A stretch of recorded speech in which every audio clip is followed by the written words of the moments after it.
Hi, welcome to CineMunn Podcast. I'm your host, Vince Munn, joined once again with Tommy Metropolis. How goes it? William Wickwire. Hello. And we have a new friend here who is... New friend? He's one of 4 guys from Kentucky. Ryan, if you just want to introduce yourself and what you do, who the hell are you? Yeah, my name's Ryan Berry. I'm the guest speaker here. I am the art director for a San Diego convention called GamerCon that runs in July. That's geeky and stuff. So, listen to 4 guys from Kentucky. Rant and bitch about movie trailers. And yeah, the drinking game tonight. As you go, tonight's show will kind of be just kind of dropping into a conversation. There's no real format to this other than us talking about the GhostBusters trailer. Our original plan for the night show was to actually do a commentary for the GhostBusters movie from 1985, but as you'll tell from the show, we had other plans, and so did the firewater that we had along with it. So we hope you enjoyed tonight's show. If I ever start a whiskey company, I'm going to call it 4 Guys in Kentucky. Hey, this 4 Guys in Kentucky is real good. Where's it from? California. Oh, really? Who makes it? I don't know. Some half-Indian guy. Where's from Hawaii? Wait. Dot or feather? That's on the label. It says feather. Is there a red brand or? There shouldn't be. It's a PG-13 film, so you shouldn't have a red band at all. Is there a red band? I just want to know. All right.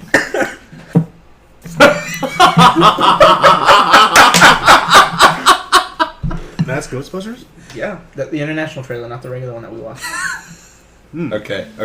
I'm happy. You're a little more sold on that one, aren't you? Yeah. Yeah. It was that much better. Now, It is a better trailer. Did you guys? I mean, like, well, fuck it, we're jumping Let's in. turn it on. Okay. I've been recording the entire time. No. I haven't seen it. For like 4.5 hours. Okay, well then what did you think? I mean, you just watched it, so what did you think of the international? I actually think it's a better trailer. No, I was gonna say, did you guys see? Did any of you guys see the Facebook post I had made about specifically the original trailer? I think I glanced it, but I really don't recall. I did. So I did see it. My two biggest complaints about the original trailer, and again, like I realize it's a trailer, so I was trying to cut it a little bit. It's like actually I had 3 complaints. Okay. So my first complaint was casting a black woman in a incredibly stereotypical black woman role. Like you couldn't have made her one of the you couldn't have shaken it up a little bit, made her one of the scientists, or maybe not had her be super sassy. So, okay. But that's in the American trailer. In the international trailer, you don't get that girl like thing that came across in her character introduction in it's kind of weird to see see a large white man go, girl. Hey, I'm kind of just 35% red. I can do it. 4 guys in Kentucky. 4 guys in Kentucky. That's right. My second major complaint was, and this is going to make me like probably hated by half the people that know me, but so 7 people. Okay. Yeah, no, like 2 people are going to really dislike that I'm going to say this. 1.5. Just every time we talk about it, it goes down. Melissa McCartney doing the same role she has done since Bridesmaids at this point. Like I get that there are actors who are typecast, and I get that there's the straight man and there's the funny girl, and that needs to be all that. That all needs to be established, but it's just the delivery of lines every time. It's the same delivery. So precise. Exactly. Done. My third complaint, which would be a complaint about the international trailer, but I'm sure we're going to get into the international trailer, so I don't want to bring it up. But my third complaint was there's absolutely no cameos of the original cast. No. And I realize it's a reimagining, I realize it's a rebooting, but they very much were like, hey, 30 years later. So you can't go, hey, 30 years later, and then go, but 30 years ago, there wasn't anything. We just meant 30 years after that one guy dropped the You weren't alive yet, but this happened. So here's your generation's version of it. That's not what I wanted. I wanted a continuation. Well, when I watched the first trailer, and again with the international, when they talk about... It's another can of tea. When they talk about 30... He's so proud. This is what 4 Look white at guys. that smile on his face. You know what you mix brisk with, right? 4 white guys from Kentucky. The best whiskey ever Gotta get made. some of that firewater going. The thing that bothered me within the first 5 seconds of the trailer starting, it made me think of Jurassic World's marketing, which was all nostalgia. We're going to take you back to your childhood with the music, the slow single-note piano music playing the theme song that you know from childhood. Right. With the slow shot reveal, then back to black, shot reveal, then back to black, with little title cards over it, and then we're going to throw you into the main trailer. Mm-hmm. But our whole ploy to get you to watch it is that we're going to bring back your childhood. And this did none of that for me. I'm sitting there looking at it going, okay, there's a library sequence again. There's a subway. That was in the second film. There's this. That was in that film. The two things that I actually like about this trailer, the only two things that'll probably get me in the theater, is the car, because it is an old caddy. It's a hearse this time. It's a hearse, yeah. It's a hearse this time instead of an ambulance, which I think is kind of funny. And one step further down the one step, chain. You're already dead, so whatever. Number 2 is Chris Hemsworth.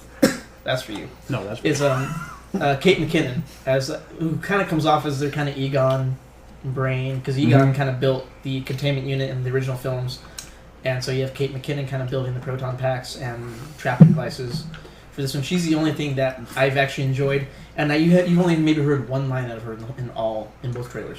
That's true. She's been like the quiet one, but she's the one that actually is doing the most. Yeah. To me, I mean, she's got the most kind of the weird look. She kind of sticks out as an actual character. Like I don't see Kristen. I see Kristen Wiig. I see Melissa McCarthy. I see Leslie Jones.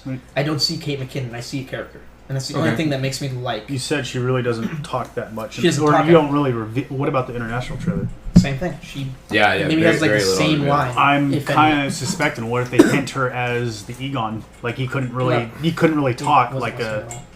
Shut up! It's that poor white guy from Kentucky right there. I think the thing that will draw women into it, aside from being mainly a female cast, is Hemsworth in a supporting role. Hemsworth is playing essentially the Annie Potts role of the secretary. Well, I was going to say if we're gonna jump into the second trailer right now. Okay, yeah, go for it. From my perspective, Chris Hemsworth redresses that balance and retips.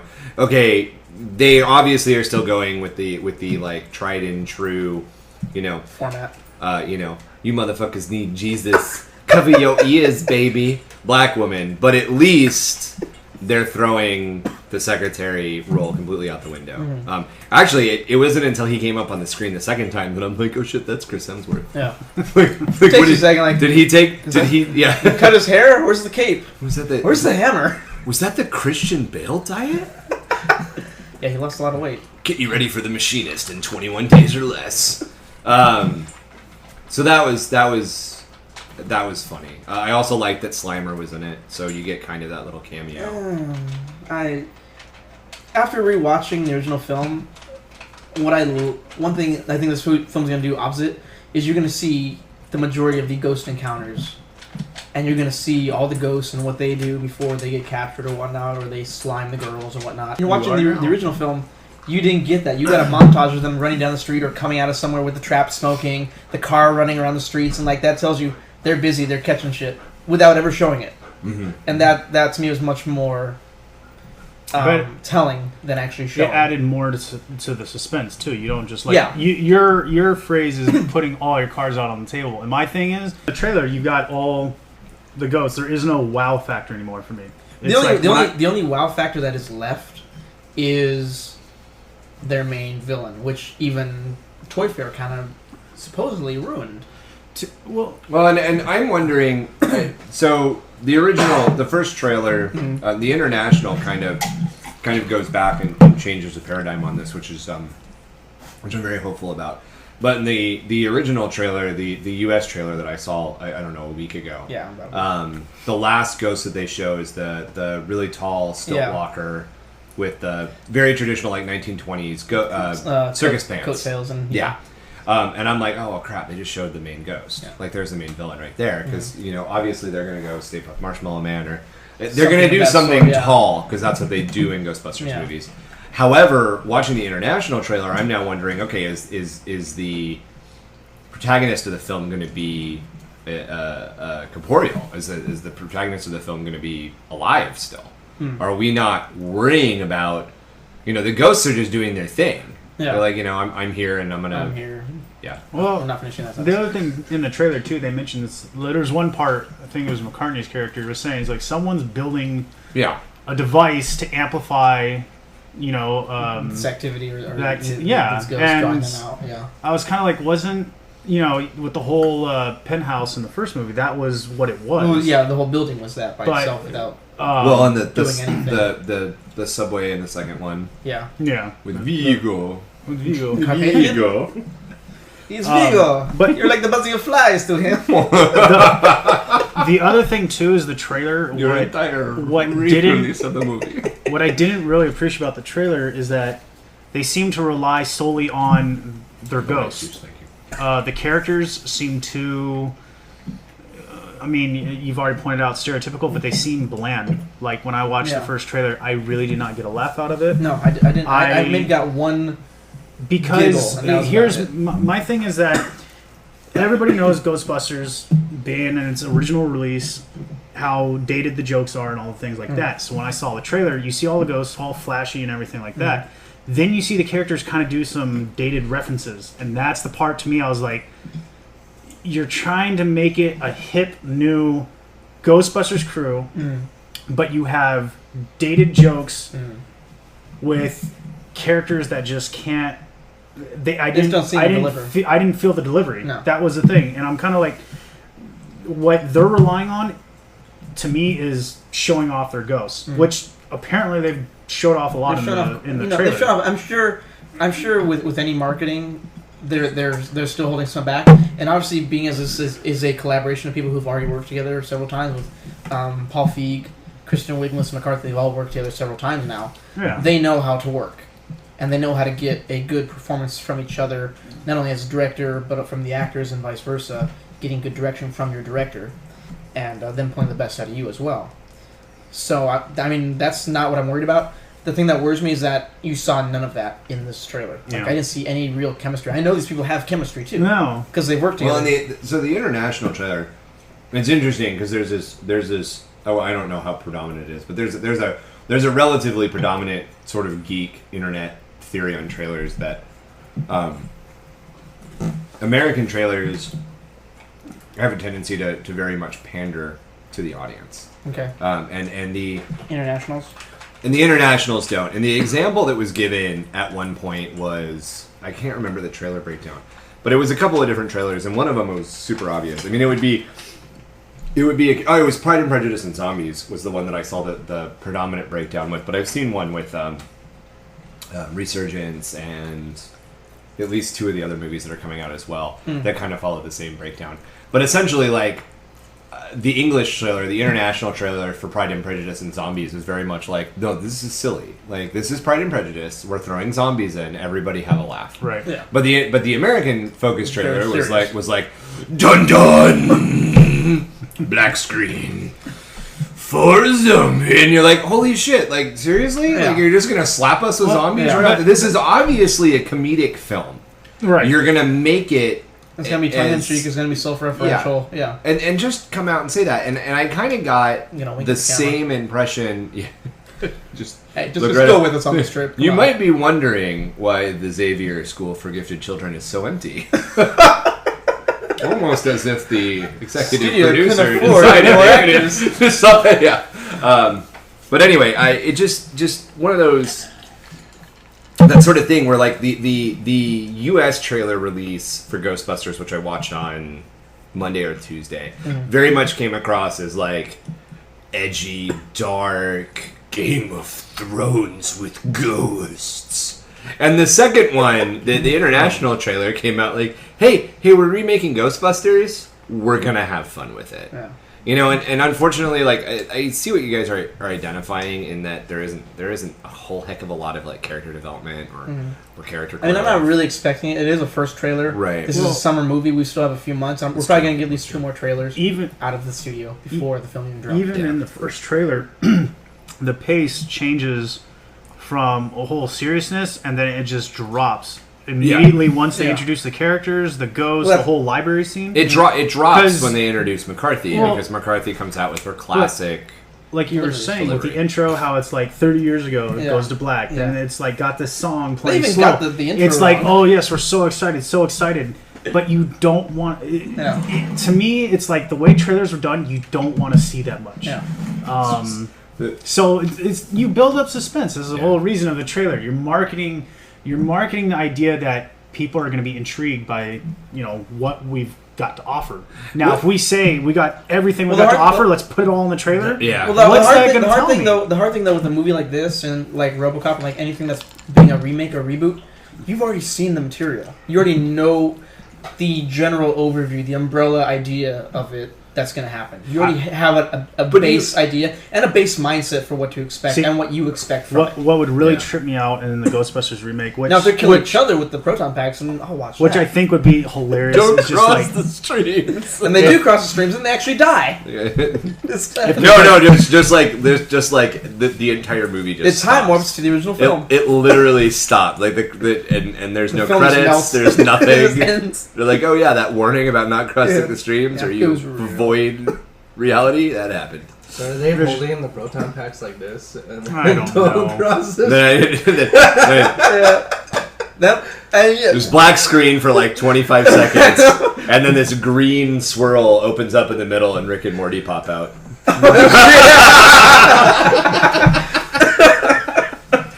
I mean, this could be a good movie. It could be a good movie. It could be a good movie. The international trailer does a lot more for me, and I think it does. I think the fact you that laughed like 2 or 3 times. You did watching that trailer. Oh no, watching the international. No, those were real laughs. Those were the new logo. Yeah, those were recorded before when I was watching Deadpool. Canned laughter. Don't listen to. It's like we borrowed that. Sitcom. We borrowed that from a general audience watching a funny movie. We borrowed that from Big Bang Theory because they also don't know when to laugh. Burn. What? My tongue burnt. No. Oh, okay, burn. No, so it's very much like the they feel they set up both trailers on the same day, like they're cutting them the same day, right? And they're like, all right. Well, we're done with the U.S. trailer. Okay, guy who always insists that the Inception noise is in, get the fuck out. Michael Bay, you're not needed in this movie, get the fuck out. All right, guys, let's do the trailer again. And then it's enjoyable. Like that's good. People kind of like it. Yeah, and then American audiences are like, wow, this is so much more enjoyable than the original one. And then there's those 3 guys going, but I thought American audiences like the Inception noise and explosions for some reason. Loud noises. Can we blow up the font? No. In the trailer? Can we blow up the font in the trailer? I feel that we need to blow up the font in the trailer. Like the title of Armageddon? When they blow it up and it comes at the camera. That's a guilty pleasure movie for me. Really? Really. Okay. If it's on, I will watch it. It's the animal cracker scene, isn't it? Don't worry about it. This is close to a yes. That's like going, Harry, I love you! So yeah, I don't know. Do we vote? Do we say whether or not we care about this when we're going to see this movie? Overall, I will probably end up seeing it. I'm going to see it too. I mean, I'm not like enthusiastic about it. Ghostbusters is very special to me. Yeah, there's a huge nostalgia thing for me going into it, and you could say I could say I'm a hypocrite because for me nostalgia was a big thing with Jurassic World, but to me Jurassic Park was my stepping stone into all this. Into loving movies was that. So Jurassic World to me was just another piece of that, like another godsend. Whereas this is like the abomination from hell. Like, why are you doing this to Ghostbusters? It doesn't need it. Wait, do you actually feel that way? See, I mean, part of me does because to me, they should have just taken the video game script they did in 2009. Yeah. Adapted that into a movie, and there's your third. The video game script is actually because you would have had all the same original characters.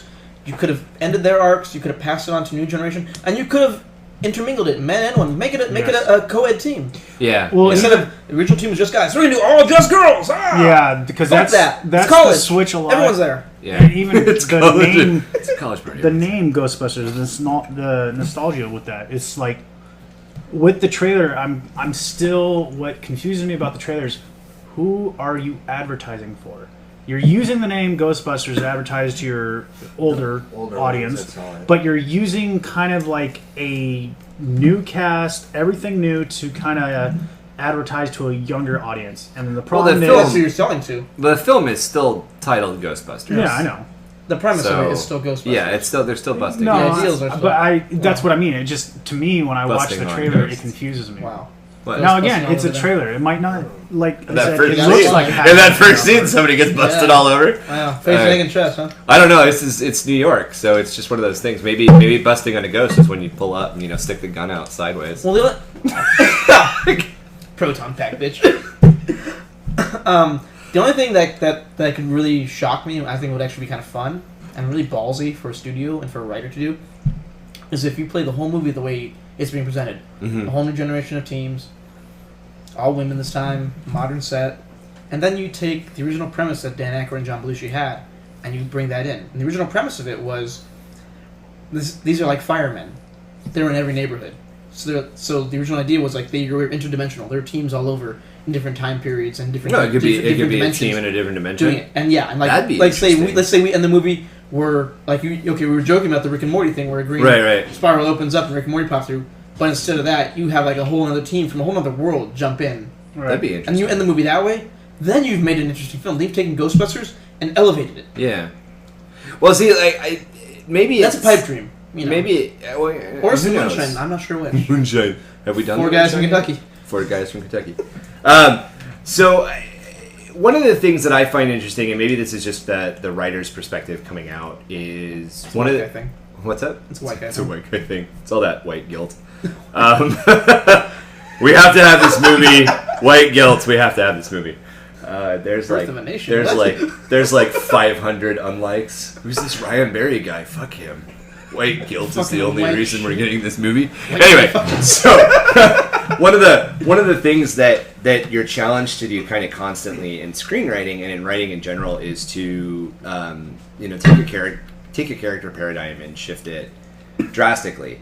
And I mean even from an artistic perspective, when I'm painting and stuff, it's the same thing. You flip the canvas upside down, flip the canvas the other way, to get a different look. And the way that the writing world does that traditionally is, well, if you've got a male character, if you've got a set of male characters, make it a set of female characters, and just sort of see what happens, see how it naturally changes. happens. Right. So from that perspective, that's why I'm excited, and that's why it's still hitting the nostalgia. Because I loved Ghostbusters, but I loved Ghostbusters from a Ghostbusters was that quasi-edgy film where I wouldn't watch the beginning because it scared the crap out of me because I was like librarian 7. Yeah. And then the rest of the film was fine. That's great. Because again, I mean, I think I'm older than all of you guys. I'm not 100% sure. You probably are. Okay. I mean, the gray hair doesn't give it away at all. Shut up. It's not great. That's why I shave it all. I don't dye it. You can't see the gray stuff because I shave it off. It's on the sides of my head.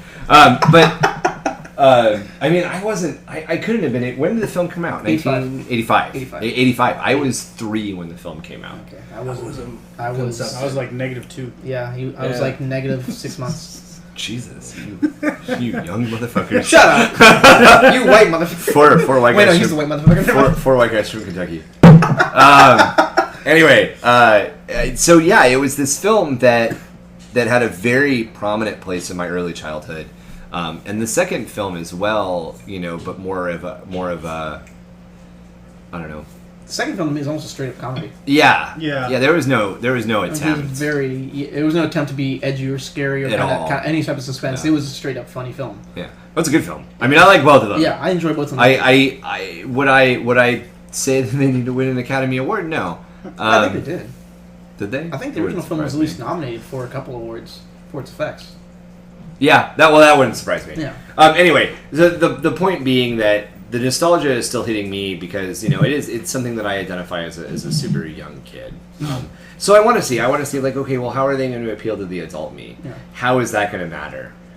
Is that going to matter? How is that? I think in some way with the way that again they're playing on the nostalgia thing, it does matter to them. Like they want the generation who grew up watching the old films and the cartoon. They want you to come see the movie too. Yeah. But they also have to sell it to this young generation who has ADD and will only, watch a Vine for 6 seconds. Can we have a larger zombie monster ghost, please?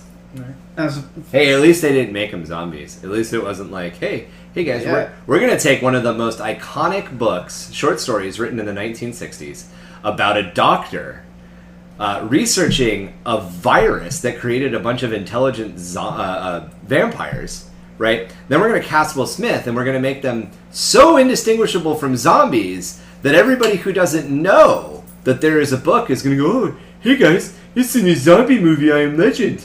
Like, was it obvious to anybody? Like, me, I read the book, and it wasn't obvious to me that they were supposed to be... Like they did not try to make them vampires. They're like, hey guys, they're zombies that can't go in the sun. Or they'll die. I mean, in the book they taunt. So one of the things that makes I Am Legend as a book, it would totally way off topic. I have the graphic novel. You should. Well, the graphic novel version of it. Yeah, you should read it. You should read it. But one of the things that makes the book so interesting is the vampires know where he lives. Yeah. And they taunt him.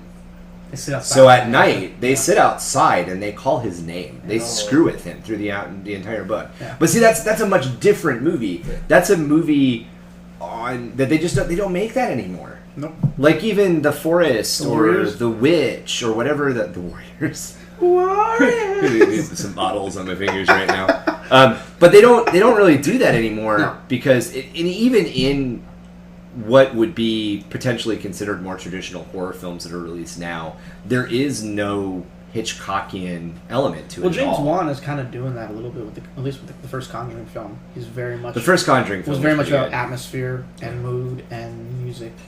And but really I mean, setting that up. Yeah, and I'll give it to you with Conjuring, but I mean to me that's the exception right now. Yeah, to me. I would say out of all the horror movies that have been released in the last 5 or 6 years, there are scarier X-Files episodes. Yeah. I mean... Yeah, I've been watching them. Yeah, I've been rewatching. Anyway. It's fun. So, yeah. That was a huge-ass segue. Right? I'm back onto the main freeway. Back onto the Ghostbusters thing. That's what happens when you have 4 guys from Kentucky. That's right. Take a big segue. four guys from Kentucky. Is it really big? Segue. It's like a People movie from Disneyland. One of the things...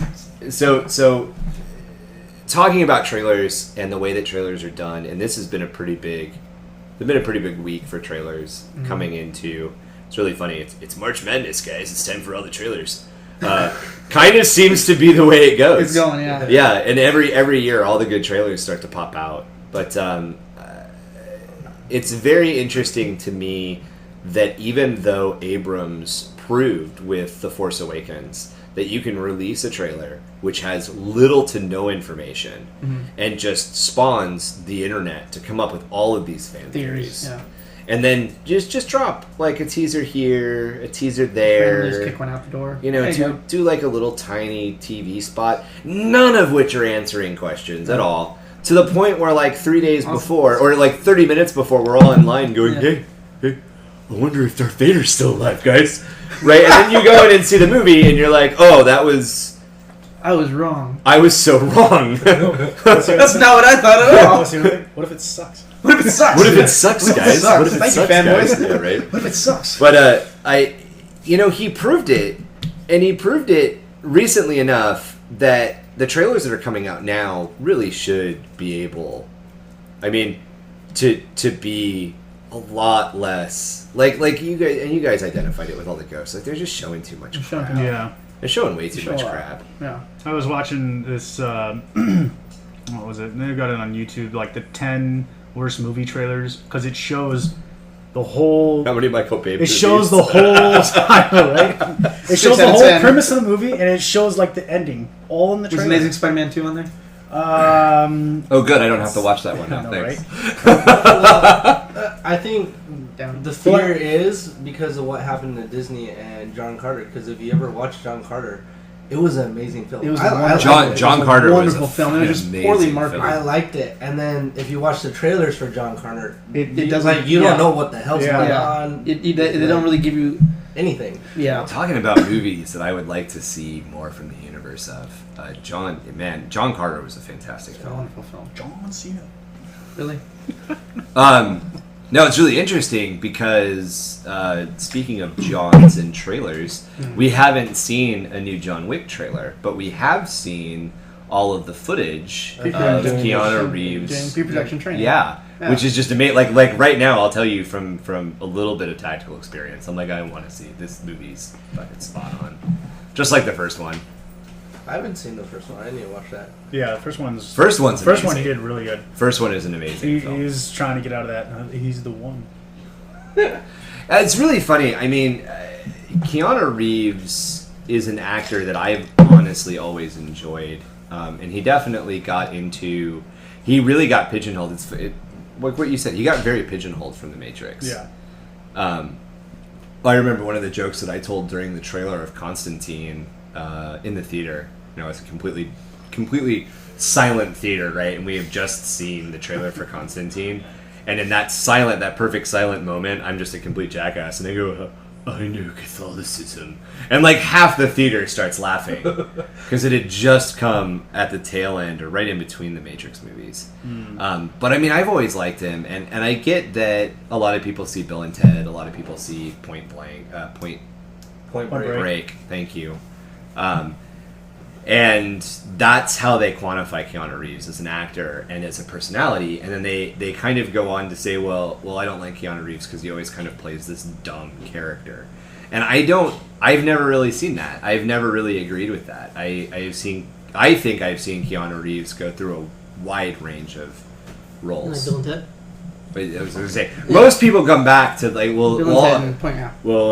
Keanu Reeves will never be anything other than the stupid surfer from Bill and Ted. And I'm like, have you seen any of his other films? Like, have you actually watched any of his other films? Speed. I just watched Speed a couple weeks ago. I bought that on DVD just because It's a great film. It's an excellent film. It's a solid, tight film. And he does an excellent job in it.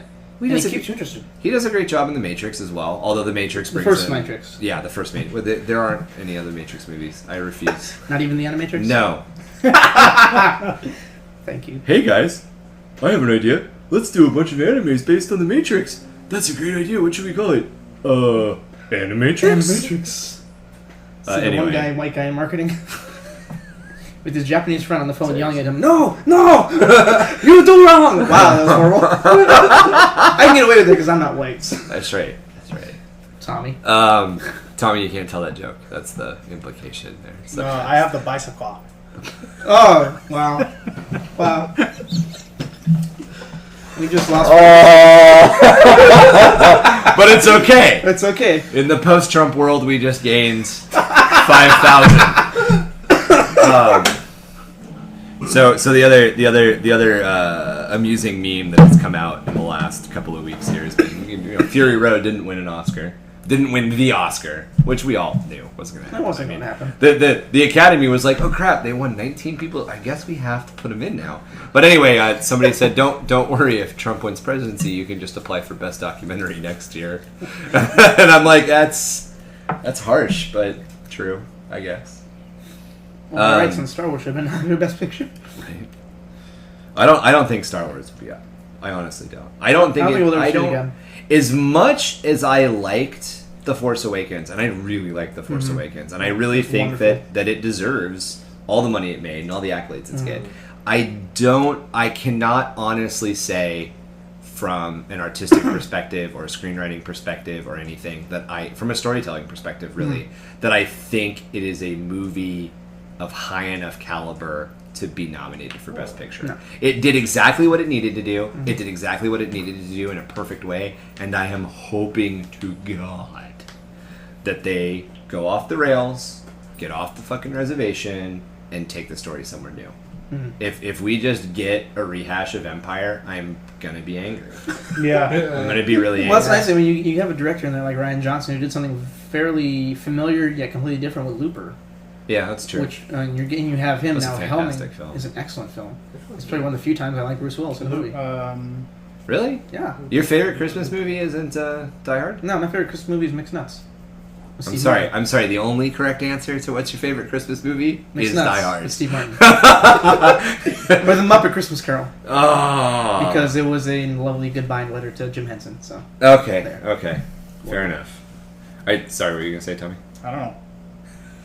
I just completely lost the what going on here. It's the power of iced tea, people. That's right. This isn't iced tea, this is a glass of water. He had too much iced tea, so now he's got to drink water to sober up. So I would say if I had to rate the trailer, I give it a solid 5 out of 7. I have to give it a 4 out of 7. That's right. What? Is that how we rate things now? Like, how do you do your numbering scale? So it sounds like we're all going to watch it. We probably all will eventually watch it, yeah. and obviously we'll have different, if not somewhat similar opinions of it. I mean, again, I'm very hopeful. All film is, what's the damn term? Subjective. Yeah, right. So media is subjective in general. yeah, I might really hate it. you might be the only one here who loves it, and Yeah. or we I all love it. And yeah, you you hate guys it. all end up really liking it, and I'm It's like, that damn firewater. That's such a shit movie. A hearse? That's a Where's the awful fucking idea. four guys from Kentucky? They're not in this film. Dan Aykroyd fucked that up. Oh, why do we gotta do that? You can edit that out, right? Just fix it in post. Let's just change the name of the show. Fix it and post. That's actually a really good title. and then nothing is ever fixed in post, like at all. How long is the podcast? 5 minutes. Fix it and post. We fixed it in post. What do you mean? Oh, we took all of the vulgar, offensive, quasi-racist stuff and we cut and it the out. tangents brought on by four guys from Kentucky. We took all those out. So you get an I'm intro, one line, and that's it. How about four guys from Kentucky? How Deadpool should have ended? Language. All right. Yeah. Language, yeah. There's the captain when we need him just to come in here and kick our ass for swearing. He's like, I fixed it. So I'll give I'm only gonna rate that the American trailer is horrible. Two. Two? I'll give it 2. 1 or 2 out of 10. International trailer leaves me a little more hopeful. I'll give it. All honestly, I'd say 6 or 7 out of 10. I'd still give it a 5 out of 10. Well, I haven't seen the international yet. The first trailer was kind of, like I mentioned, there was the suspense for me. It got me kind of like, oh, what are they going to do with it? And it kind of was actually under my expectations of what they could have done with it. So I'm like in between a 4 and 5 on this one out of 10. But that's only on the US trailer, not on the international. That's only the American trailer, not the Okay. international. But yeah, I haven't seen the international. Maybe that will, change my mind, make me want to go see it more. Like we said, we'll probably go see it most likely. But it's just my stance right now is, as far as anticipation and expectations, that are not being met by the trailer, and I don't expect to see something more.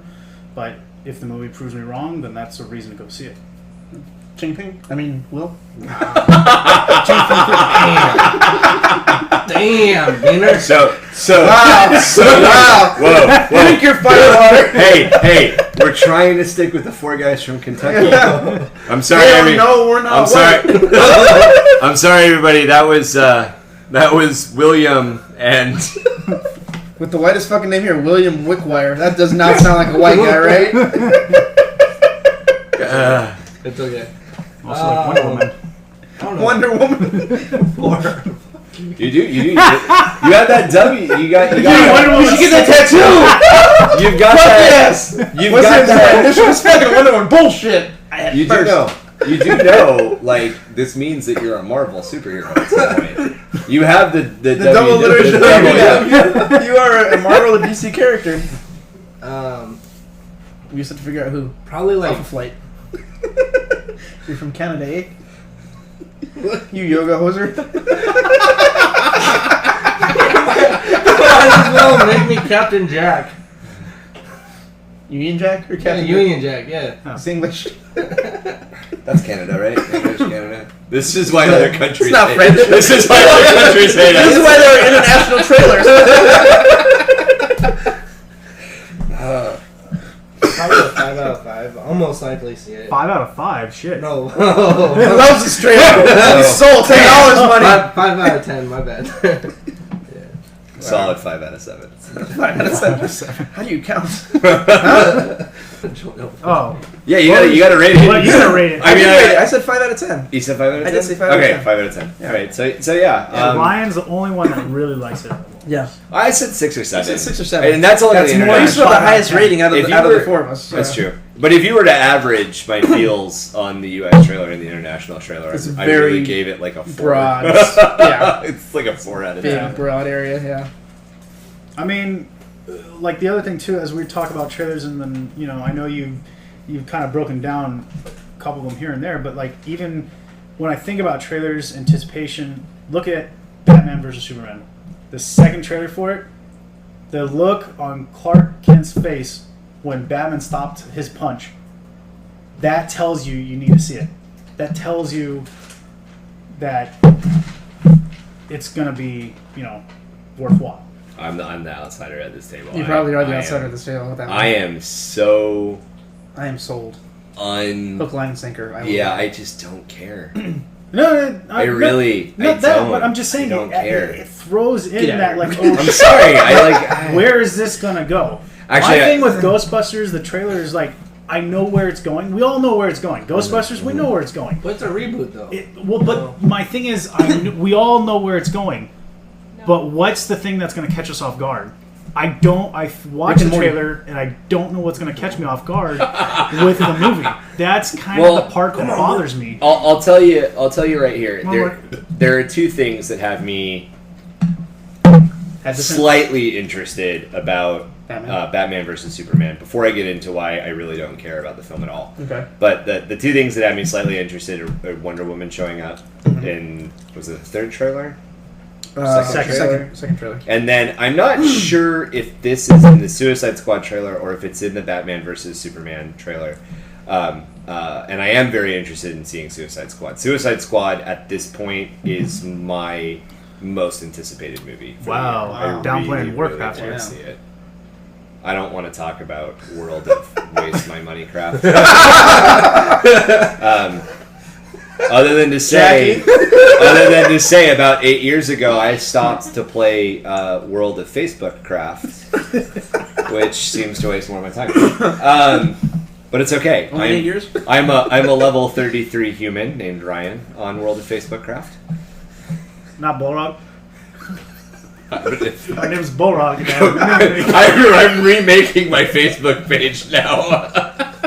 Anyway, I'm not sure. I'm not sure if it was in Batman versus Superman or if it was in the Suicide Squad. But there's one where he's in the enhanced Batsuit and he's hanging on top of the purple Lamborghini. That's the Suicide Squad. It is. And I don't think that is the enhanced suit. That's the regular suit. Oh, is it? Yeah. Well, anyway, that's the only thing. That the fact that there's going to be crossover has me excited.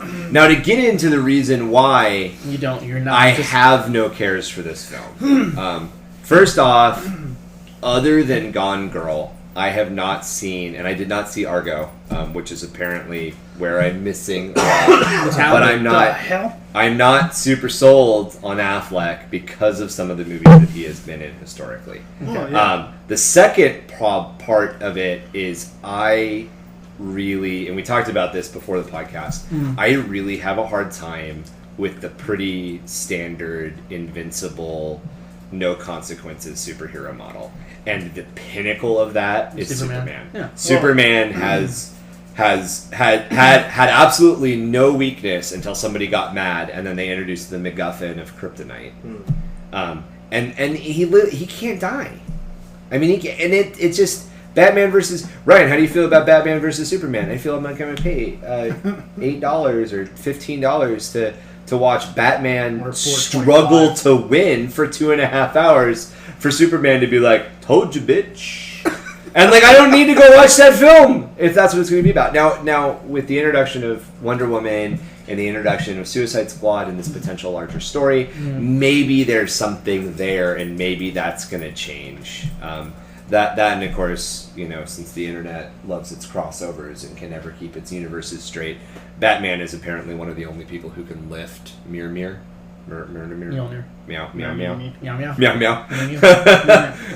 So being that he's one of the only people who can lift Thor's hammer, Captain almost did it. Whatever. Well, the Captain has done it in the books. I think I can't remember who said this. It may have been one of my buddies, but somebody at one point said that the best Stan Lee cameo for that film would have been Stan Lee comes in later to clean up after them.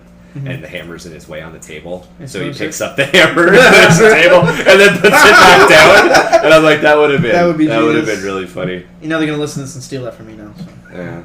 Yeah, Damn.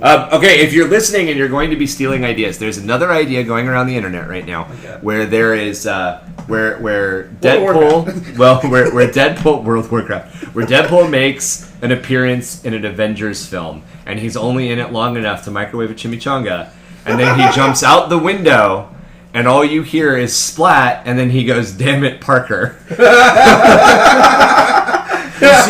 And then the other thing I really want to see on film, and this is directly to the Fox execs here, is you must make another X-Men film with Deadpool in it, where he's saving the F-bomb, and then Wolverine blows it in the last 5 minutes of the film. Okay, those are the things I want stolen from the internet and put into movies. You can send all of your checks to 4 white guys in Kentucky. I don't know, that Deadpool taking the place of Wonder Woman was pretty funny. He's not wearing pants. Where did he get the money? Okay, so you were going to say, World of you brought up World of Warcraft. Yeah, No, it's not, well, the Warcraft movie, I'm just saying, when you say most anticipated film, Warcraft's been one of those movies where... How is that your most anticipated, though? I'm not saying He's it's saying my it's most the anticipated, most- I'm saying I mean, I can break your anticipation right now. Just go watch Lord of the Rings. Yeah, it's hard to really do that. I'm sorry. No, Was that too close to the belt there? My thing is, Warcraft is also setting a new tone for the video game adaptations. No, it's not. They've always done video game adaptations, and All they've screwed sucked. them up. Setting a new tone, bitch. Listen, I thought Warcraft has got a bigger This is going to budget, answer. and it's got a better director. The cinematography is a lot better from even the trailer. You go to the movies that were done in the past. They said, The video "You game and Bull, movies? you can't make this movie." Oh, Sorry. Go. no! Why did you bring his Look what name? you in? started! Look what you started now! All right, I'll tell you everything wrong with You want to get Tommy going? Let's watch Interstellar. He will go on longer than the movie. Hey, it is the most popular movie on Hulu right now. Soundtrack's amazing. The horns? There are a couple of horns in there, Well, but the soundtrack's amazing. What I get with Warcraft is that it's tied. The studio that has made the game, Blizzard, they're working very closely with the director in getting the story accurate. It's not the director saying, "I have the title of the movie, I'm gonna fucking do whatever I want with it and blow it out of proportion." You know what happened when I saw Resident Evil, whatever the fuck the 5th one was?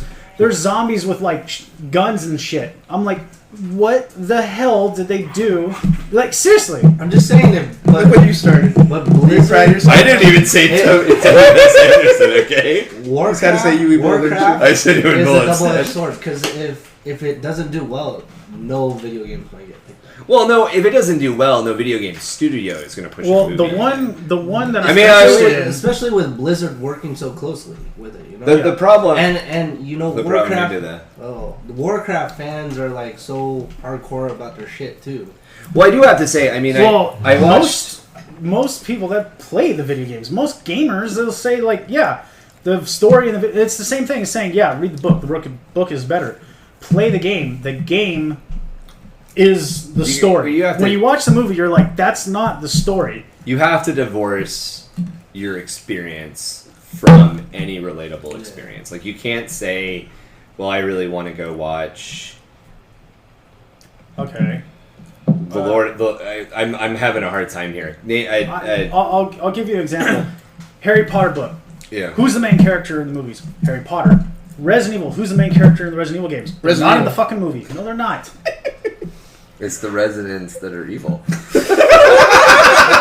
But what I'm getting at is the story's already there. When there's adaptations done, the story's already done. You don't need to rewrite it. Okay, in Warcraft, my thing is they're not rewriting it. They're doing something that's done, and they're putting it in a larger You're talking about, format. but it's a different medium. It's a different. It medium, is a so different it's a different form of story. It has to be a different form of storytelling. Yeah. So we got.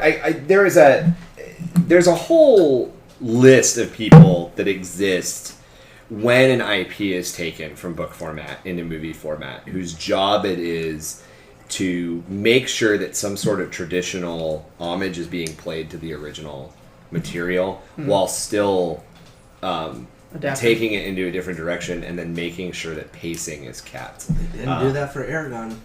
Yeah, that movie bombed horribly. I threw up a little bit in my mouth right there. Yeah, and the last Airbender, that wasn't based on... Oh, yeah, that one sucked. Man, talk about trailers and do not set your expectations right. I was like, this is going to be the best martial arts movie ever. 15 minutes into it, I was asleep. What is this Tai Chi bullshit? Is anybody going to punch somebody at a normal speed? Oh man! So Tai Chi bullshit. I'm sure people who practice Tai Chi appreciate that statement. Like this fucking white, I don't know what the hell he is, guy. Well, there's 4 guys from Kentucky. They're white. One of them 4 guys from Kentucky there talking about our Tai Chi, which apparently is now also practiced by 4 guys from Louisiana. 4 guys in Louisiana Tai Chi studio. Just curious because he wants to do a book too. So no, there was a movie that I saw really recently, and I'm blanking. Recently. Okay. Very recently. I think I said really recently. Recently-er. Sorry, every English teacher I ever had. Fail. You graduated college? Don't never bring that up again. Yeah, I did. I have a degree. I have a degree in illustration. I have a degree in illustration. You know what that means? I don't know how to speak English. It's literally what that means. I can draw you a picture. I can draw you pictures. You got to pay me for it. From my daddy's window. So this came up. I cannot remember the movie that I recently watched, but it's a book, and I really enjoy the book. And Pride and Prejudice and Zombies. It wasn't Pride and Prejudice and Zombies. Even though we did. I have not seen Divergent. Is that good? Is that something I should watch? Have you seen The Hunger Games? Everybody's thumbs downing. Don't watch Divergent, internet. It's awful. God, what was it? Anyway, Maze Runner. It's all the same shit. I don't know. That's basically Maze Runner was entertaining. It was pretty good. Yeah, I liked, and Scorched Trials was pretty good too. I haven't seen that one.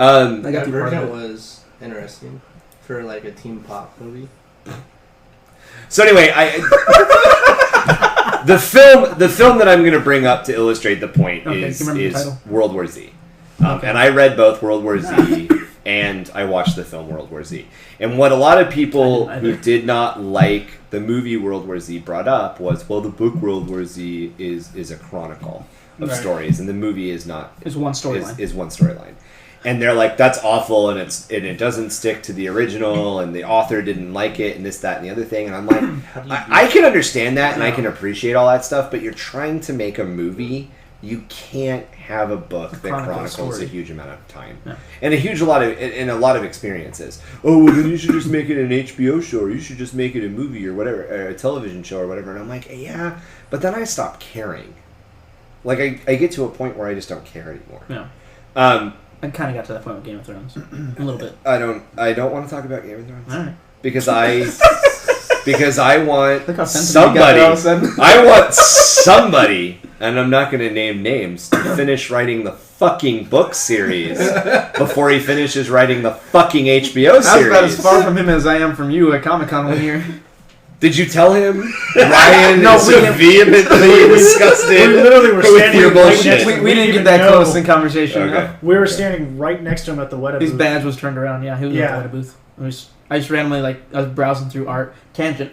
Browsing through art. I saw the Weta booth and I looked up. I was like, oh my god. I'm pointing to El Duce here, who's, somewhere else. I'm like, dude, look. The dude. He's looking everywhere else but where I'm telling him to look. Right. And I go, look, he's smart.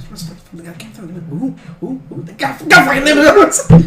And so I was like, look, his badge turned around. That's how you know it's someone famous. Their badge turned around. Oh my god. So. Wait, that's all I have to do? Yeah. I'm just going to start turning my badge around. I feel like no reason. Don't look at my name. Be like, wait, who are you? Don't know me. Who are you? You don't know me. Don't I worry gotta about scan it. your barcode. I'm nobody. No, my badge is I'm turned around. nobody. And then just walk away. And then, people will be like, did you meet that guy? Is that Shia LaBeouf? He's nobody. He's not famous anymore. Oh! I know what it was. Okay, so I, Robot, another Will Smith film, Asimov, yeah. and another book chronicle. Adapted, yeah. And remember originally when it's so funny you said Shia LaBeouf and I'm like, oh right, iRobot, because he's in that, and we don't hate him for being in that. There's not giant robots punching each other. Oh yeah, there's the kid. They're not giant robots punching each other. They're normal sized robots punching each other, and Shia LaBeouf trying to kill Will Smith in the punching. Anyway, they don't have to make up a reason for his hand to be hurt because he got into a drunk driving accident halfway through filming. Okay. What? You can edit that out, right? We'll fix it in post. Yeah, we'll fix it. Shia LaBeouf, if you're listening, wait, he might be more famous. Send all complaints and cease and desist letters to 4 Guys in Kentucky. PO Box, some numbers. Time Metropolis. He's the white one here. He'll listen to you. Sorry. Just do it! I was going to say, obviously, we're just doing it. So that was the other film, and again, it's an anthology as a book, and the Robot Chronicles or something. I think it's actually called iRobot. Well, it is. I mean, I haven't, but like even Bicentennial Man, the novella is also part of that because it intermingles with that world of USR, US robotics, is also part of that as well as the iRobot and the iRobot Robot Dreams, I think, and no, that's is that something else? That's Philip K. Dick. Robot Dreams or Robots or no, okay, I see what you're saying. Anyway, there's the collection of stories that is iRobot spans almost 5,000 years. Yeah. And I remember at the time when iRobot came out, people were pissed too. They're like, well, it doesn't follow the books. And I'm like, it can't. It literally can't. No. You can't tell that story in movie format. You have at that point, I think the longest movies we're like, oh my god, it's been an hour and 40 minutes. It's not like today, kids, where movies are 3.5 hours long. Yeah. With a pee break in the middle. Watchmen. We're getting back to that 60s epic, like Ben-Hur. Yeah. Every film is Lawrence from fucking Arabia. Lawrence Arabia. Lord of the Rings, damn you. You started the trend again. The Hateful Eight was what, almost like 3 hours? Right around 3 hours. I didn't see it, but somebody was trying to sell me on the Hateful Eight, and they're like, "Oh, it's great, it's a 3-hour film." Was it Tommy? It wasn't Tommy. It was somebody else. They're like, it's a 3-hour film. What did they say? They say, "Oh, it's like a 3-hour and 15-minute film, and it's really great. It's got all these great characters in it. You should really go watch it." And I'm like, "That's a 3-hour film. I don't want to sit for 3 hours to watch a movie." And they're like, "Don't worry, there's an intermission." Oh wow! And I was like, I'm sorry, God, I just told you that was too long for me to watch, and you said, "Hey, don't worry, there'll be a 20-minute fucking break in the middle." Anyway, so yeah, it was iRobot, and I remember thinking very distinctly after iRobot, I'm like, this is what happens. This is when pacing needs to be in a story.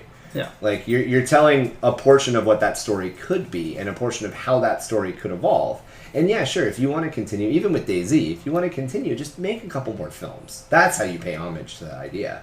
But yeah, you should, not DayZ. DayZ is a video game. Wait, what the hell are you talking about? World War Z. That's what I thought you were saying. So you never saw World War Z? No, I don't. Are you like the zombie craze did not touch the Finstosphere? It's slightly touched. Or you watched General Hospital? We followed each other a little bit, but nothing It was General Hospital. I mean, the second season of Walking Dead that killed it for you, right? No, actually, I enjoyed the second season of Walking Dead. You enjoyed General Hospital? Wow. It's a TV novellas, isn't it? Wow. There's a white guy making a racial joke. Howdy, fucking no. Goddamn crackers. Four guys from Kentucky. It's gonna be a running joke. You're gonna get sick of this.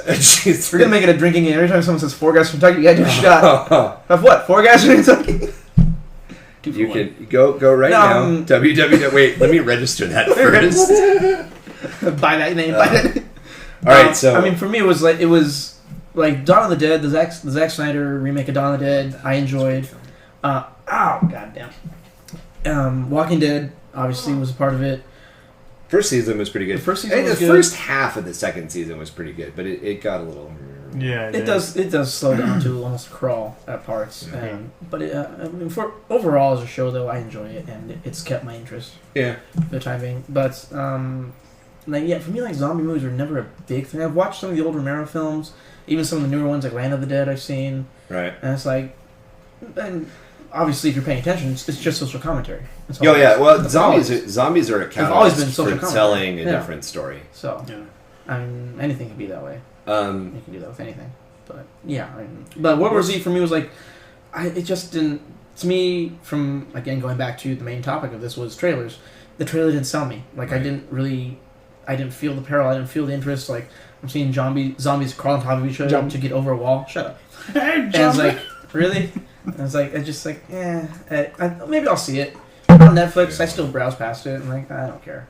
Gotcha. I watch Columbo instead. I'm gonna watch all of Dragnet.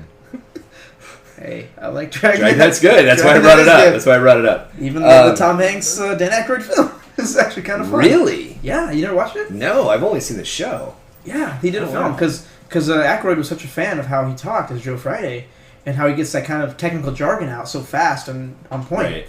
That's basically what he does in a lot of his films. In Ghostbusters, he does it. In Blues Brothers, he does it. He talks that way. Yeah. And he loves to talk that way. He does it to the T perfectly in Dragnet. I think it's like 1987. I'll have to look that one You have up. to watch that one. It's fun. What is the next Zack Snyder film coming out? I feel like Dawn I saw. of Justice. Is Batman Superman Dawn of Justice is his direction, followed by Justice League Part 1 and 2. And then he went silent. But Batman versus Superman It's a Zack Snyder film. is Dawn of Justice. Yes. Okay. Yes. Okay. Zack Snyder is somebody that the internet has a love-hate relationship with. I rather enjoy Zack Snyder. I do too. I know this is blasphemy in some circles, but I even really liked Sucker Punch. I feel, visually, it's stunning. Visually, it's beautiful. Yeah. It's a Did beautiful you not? film. Did neither of you guys like it? Did you like it? It was entertaining, but it just I couldn't like, tell if the it girls didn't were like go prostitutes or anywhere. No, they were for me. dancers. Well, Because- it's a down the rabbit hole story. It is. Yeah. But Very my twisted way also. is, the way I look at it is the end of the movie is the way that that's the final say of the story. Yeah. So It has a very that's a whole. I can break down Sucker Punch. I know what was going on. Like it's a basically glorified mental institution where they do all their shit to the girls and yeah. But I think we've all seen it. what? I think did you seen it, right? What? Yeah. Yeah. Okay. Yeah. Whatever. Yeah. It's a mental institution. It's escapism in a mental institution. Like One Flew Over the Cuckoo's Nest. Yeah. So I mean, but what was your what I find interesting, and I'm keying in based on what you just said, because I've got a couple other friends that are like this too.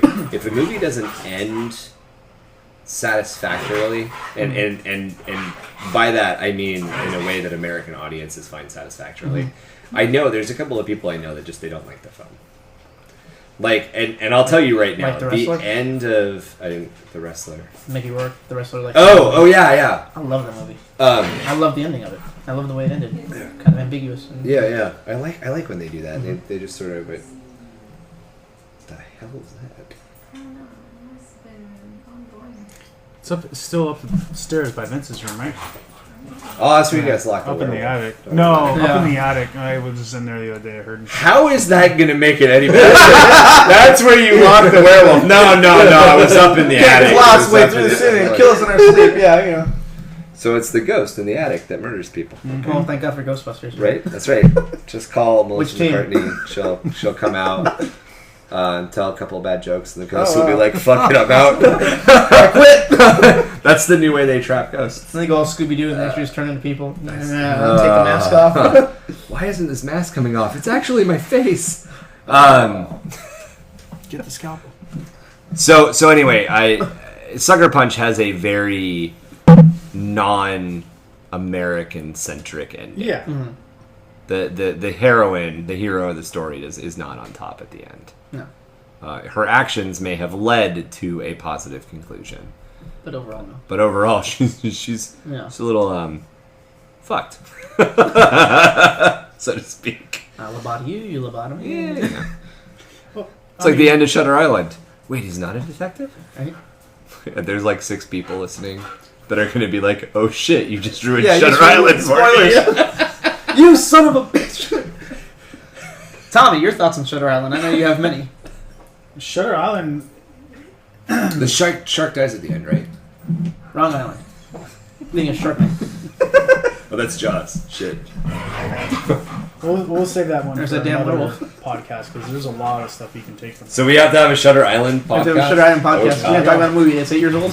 Well, I mean, even We're gonna talk about one that's 30 years old. It's older than that, isn't it? No. 2008.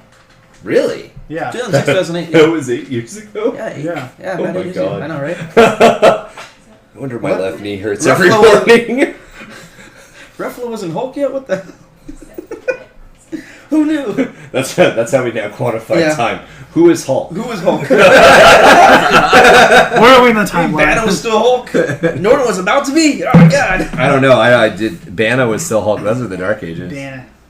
You have really well recorded history No, with Frigno, and then Banna did nobody recorded history. The Dark Ages was Roger Corman's Fantastic Four. Ooh. And no one saw. How was the $1 million. The reboot? Yeah, how was the reboot? I got through 20 minutes. That good. That good. Okay, Excellent. perfect. That's Perfect. quite a Jackie watched it. She said it is What's up? not worth it. You got it. There's very few films that are bad enough that It was I have to actually. stop them. Didn't it take home the Razzie for worst picture? It tied. Yeah, Or it tied? With what? With um, 50 Shades. Yeah. That's not really setting the bar or anything, but you know, and the sad thing to me, I guess it's Actually, sad, and to me, I kind of get it though, and like it doesn't bother me. Is that people are saying, well, they messed with Josh Trank's vision, and you know, look how good he did with Chronicle, and he's such a great director because of Chronicle. That's one fucking movie. He's done one other movie aside from Fantastic Four. One. Yeah. I mean, you know, I take the baseball thing if 3 strikes you're out. Yeah. You know, Yeah. and I give him one more shot, and if that movie tanks too, and if you're gonna blame the studio, you know, I know you have very strong feelings about studio interference on a movie, but also a director who Well, if you got. can't clarify their vision unless they're completely independent, I mean- which you really can. I mean, you can and you can't do without a studio, especially with big name characters like that. You cannot do characters like that without a studio. But the other thing, too, you got 3 Fantastic Four movies under the same studio, and they all suck. But the first 2 Yes. made more money than this one ever will. It's not a money thing, it's how it's received. Precisely. I The really- first 2 were I have a received really better hard than this time. one. I have a really hard No. time distinguishing what scenes in my head come from the first one or the second one. Like the first 2 Fantastic Four movies, the ones with Alba and Evans. Evans. Yeah. I really Pre-Captain America. yeah, they blend together. They really do. I do. Yeah. Go back and talk about trailers. We talked about Ghostbusters, talked about Batman, Superman, how the differences between the two.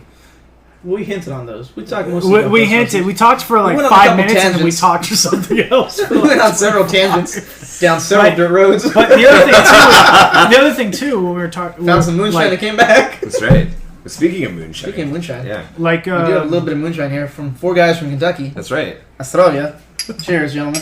Cheers. It's gonna hurt. I'll see you in the morning. It's gonna See you on the other side, Dr. Sam. Jesus. Oh, shit. You sure that wasn't rubbing alcohol? I'm really not. I'm gonna ask her when I see her again on Monday. I want my money back. It was free. Oh, God, it hurts like piss. Oh, You drink piss? shut up. It's a good thing we're recording this entire experience. Vincent Bear Girl are like this. Oh my god! Oh. I'd like everybody to know that I am a trained alcoholic, and that went down wrong. Oh my God. That's right. Wash it down with some iced tea. Just in case anybody was. Every time you hear that noise, $500 gets deposited into somebody's pocket. No one at this table, but somebody's No one here, pocket. but yeah, someone's getting it. So again, yeah, the original idea. Oh Christ! Really? The original idea of tonight's show was to comment on the Actually, can I have Ghostbusters more of trailer. that to watch the iced tea one? We're all out. That was it, gentlemen. That's all the moonshine we had. The back of my left eye is twitching. Okay. You get the I tequila. thought you were gonna say the left was something else. I was just like, wow.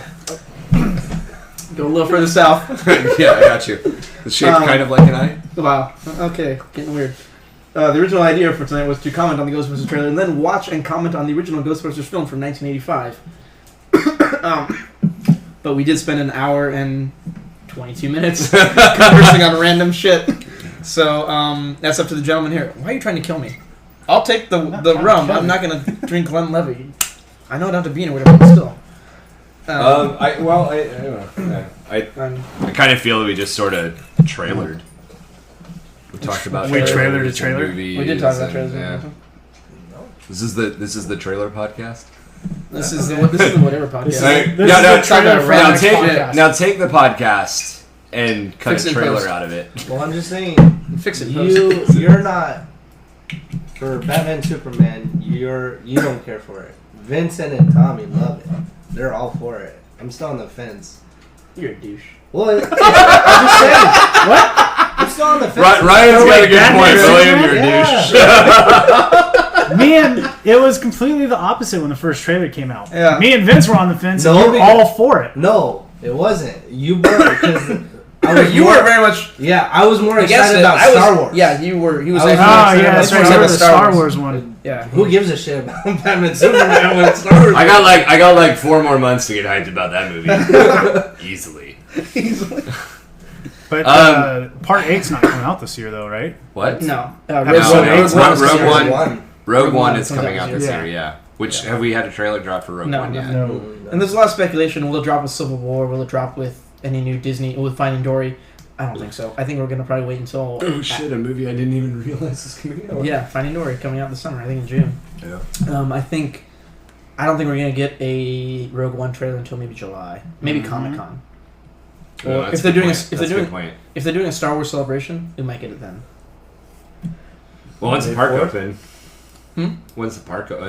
Park isn't set to open until 2018. 19, yeah. Yeah, that's a something little like away. So I'm thinking That'll maybe, probably be their drop for. I They're think- already selling 9. tickets or something. I would probably if I was were I Disney, and I'm not because obviously I'm doing a podcast in my living room. I would drop a trailer at Comic-Con for Rogue One. It's a really nice. I would do it May 4th. It's a really nice living room. It's got walls. It's got 2 dogs that sound like werewolves upstairs And a Christmas tree. and a Christmas tree that's been up since mid-December. That's awesome. That is awesome. This is mid-March. It'll probably be up. No one really knows how many wise men showed up or when they showed up. So just leave it up. I'm thinking 2 years later. Yeah, two and a half years later. We're here to see Baby G. Yeah, he's gone. Where is he? 4th grade. You're a little late there. You, the black guy. Bunch of 3 guys. No one asked for directions. That's why they got lost. Just follow a star. What? Don't worry about it. Oh, Civil War. Yeah, Civil War. All right, so Civil War trailer 2. Trailer dropped. 2 dropped this week. Yeah, Since we're still talking about trailers. that's true. And we just rewatched it. Actually, Yeah, I was gonna say, I before think we started all the watched show it today. Almost 2 hours ago. Excuse me. So that- Okay, I guess the biggest thing we'll address is Spider-Man. Obviously, they bring Yeah, Spider-Man. the internet went crazy. The internet went balls to the wall crazy about Spider-Man. No, yeah, okay, so Not that- a lot and in that's between such a- either. It's like either love or hate that's such an issue of because the internet. Fox, Sony. Sony. Not Fox. Wait, oh my god. Fox owns Fantastic Four. Sony owns Spider-Man, but in the Avengers universe, Sony cannot touch Spider-Man.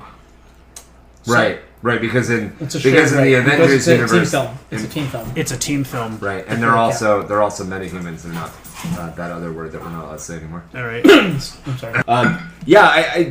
Spider-Man definitely being the biggest thing. Now, what does he say? Up on the roof? No. Under That's what I thought. See? Yeah, and I wasn't the only one. Oh, under roof. Under He said under roof. That's clever. It's actually better for him now. Under yeah. The other thing too, because we were talking about the other day, if they're introducing Spider-Man, they've got another character up their sleeve that I'm still thinking I'm hoping, but no, Doctor Strange is supposed to drop later this year.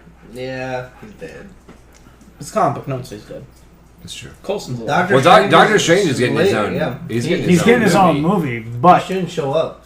He stays out in the comic books. He stays out of the war because he's too powerful. Yeah. well, we were also And he talking that he meditates at might bats. be the. There's actually a lot of people who. I want to see the war. Watcher. Right. That's what I want to see. Well, the other thing we were also I want to see speculating Punisher. I mean, I can tell you right now by watching the trailer that he's not in it. Yeah. But I would want to see the Punisher. I want to see Yeah, Daredevil. kill the criminals and then Captain Daredevil. America goes crazy on him. Yeah, right. That'd be awesome. Yeah, that would be awesome. Start seeing Captain lose his shit. Beat the shit out of Punisher. Punisher doesn't fight back. Yeah. I remember like the first thing with point. the trailer for Civil War. A lot of people were like, "Well, we already know how it's going to end. They're all going to live happily ever after." No. Bullshit. And that's the thing. And now you get those arguments online where it's like, "Have you read the damn comics?" You think everything like stuff becomes too predictable. You think that it's just there's nothing expendable in the hero universe, and like with the comics in the Silver Age, the Golden, like all the heroes die, they come back, right? Alfred died and he came back. Same thing with DC. DC does the same thing. Yeah. They kill Superman. off their heroes They killed off and they bring Batman them back. about, like, what, 8 years ago or so? Yeah, The whole Superman. Batman R.I.P. Yeah, Superman died as yeah. well. Dead Superman for a full year. Because and then that, back. I actually own that comic. I own the comic where Doomsday killed Superman. That It is in the black still, bag with the red It is S sleeve. still in the black That's bag. awesome. It has never been opened. I That's went and pretty got cool. it valued because I was like, $20. yeah, and then they're like, yeah, it's worth like $3. Yeah. I'm like, I don't even like comics. I bought this because it was supposed to be the best one ever. It's like I spent more gas money just trying to get this figured out. It went back in a box. Oh, my It's gas probably- money back. It's probably no longer mint because I was like, oh, fuck this thing. Sure. You open it up. So you think there's going to be another character? I think if they have, they could pull another character, but I don't know. Well, I mean, they've yet to show Baron Zemo, who's supposed to be in this film. Yeah, They that's haven't right. shown him at all, which is nice. They're really focusing, and this is nice. Once again, talking about trailers and how they focus film and put your interest. Their whole focus on this is to not necessarily divide the audience, but get the audience intrigued in the fact that your heroes that you've loved in the Avengers Right. is now going to go against each other. Like there is no. I mean, there's a bad guy, but he's secondary Yeah. to this main conflict. Which Well, one? and in the movie, Baron he's- Zemo in and the- Crossbones for that. And in the movie, Thanos he's is not- probably Thanos has no involvement whatsoever in the Civil Yeah, War. Thanos isn't- It doesn't, not he's not factor. involvement, but There's no factor in this. there's still the fact that it's looming over. Vision is Vision the Mind has, Stone. but he doesn't know that. The Vision doesn't, but No. I'm pretty sure Thor does. Thanos. Thor does. I don't think Thanos does. But didn't Thor come out and say it to everyone that he is? He has a Mind Stone, but Yeah. only they know he has a Mind Stone. Thanos is he only had. Wait, does he even have any of them? No, right he now? doesn't have any. Yeah, of he them. doesn't have any. He of gave them. away the Mind Stone to Loki in the Right. in the first film. Right. So, I think he had one. I think now what they're going to do with him, okay, tangent, in Infinity War is he's going to go around now. I think maybe from Doctor Strange and Thor Ragnarok, he's going to go around collecting up the Infinity Gems. He'll probably go to Asgard. That will be the cause of Ragnarok, is him starting shit there, getting probably at least the Tesseract. Yeah. No, the Tesseract is on. The Tesseract is on Asgard. Yeah. No, it's not. Yes, it is. Is it? Yes. Yeah. The Tesseract is on Asgard. Tesseract Is it back in? It's back It's in in Odin's his treasure Loki's vault. It's Odin's in Odin's treasure vault. vault. The ether is with the Collector from Guardians of the Galaxy, and so, and the Power Stone is on Xandar. Right. I thought for some reason that I thought for some reason that the Collector had the Tesseract. No, because they actually straight up say that in the end credit scene on Dark World. And the Collector says, why not just keep it in your own vaults? He said, well, the Tesseract is already in Asgard. It's not wise to keep two Infinity Stones so close together. Right. I just had I literally had him flipped in my mind. I think it's interesting, and I mean, to me, How sad is it that I remember that dialogue? to me, there was not a huge oh my god reveal when they announced Civil War. No. Because you were kind of expecting them to go down that line. even from Iron Man 1, Mhm. there was hints that this was going to happen. Which I liked. I Yeah. think it's been a relatively good fulfillment. And I'm coming from the perspective of somebody who has not read any of the comics. I have friends that read the comics, and I have friends that are Yeah. and I get enough on the side that I'm like, oh, that's an interesting story, and then I see the films go that way, and I get even more excited. Yeah, but I'm an illustrator. I can't read. Can't be influenced. That's what the great thing about comics. There's pictures. Yeah, but I'm an illustrator. Right there. But I'm an illustrator. I don't know how to pictures. You got to pay me for my art. Are you paying me to read them? No. Comics have just never been. I don't know. I mean, like, well, I'll take that back. I have never been into mainstream comics. I mean, obviously, I've got a Tank Girl tattoo on my arm. I got a couple of other comic references as far as like tattoos go and stuff like that. But I mean, like the tattoos, the comics that I like are like I really like Tank Girl. I really like Channel Zero. I really like Mouse Guard. Mouse Guard is fun. I really all the comics that I like are you read Stuff of way Legend? more French. Which one? Stuff of Legend. Is that the newest Mouse Guard? The one that came out? Stuff of Legend is literally like Toy Story Dark. It's like this little boy gets grabbed by the boogeyman and pulled into darkness, and his toys come alive and go after him to save him. Nice. And like when they cross into the other world, they become real. So they're not just toys. Like his teddy bear is an actual fucking bear. Nice. And his little duck is a real duck, and his little piggy bank is a pig who like collects. Cool. Yeah, it's really cool. It's really neat, and they they encounter stuff like toys who are discarded that are bitter. Right. It's like these are your antagonists in the story. It's like again, like this is Toy Story Dark. Like I would love to see Pixar do this and be like, it's the darkest fucking movie, PG-13. Stuff of Legend. Like I think this is a movie that needs to be done. Have you seen Skeleton Keys? Or have you read Skeleton Keys? I have not. It's good. That's good. That's good. That's good as well. For a second, I thought they were gonna say Lock and Key. It's like I've read like a couple. Lock and Keys. Yeah, Lock and Keys pretty good too. But that's the thing. Like Mouse Guard is one I'd love to see adapted in animation. Which one? Mouse Guard. Mouse Guard would be. I'd love to see that with a voice cast, a good voice cast, and completely done animation. Well, I mean, one of the characters is named Liam, so you already know who you cast there. Daniel Craig.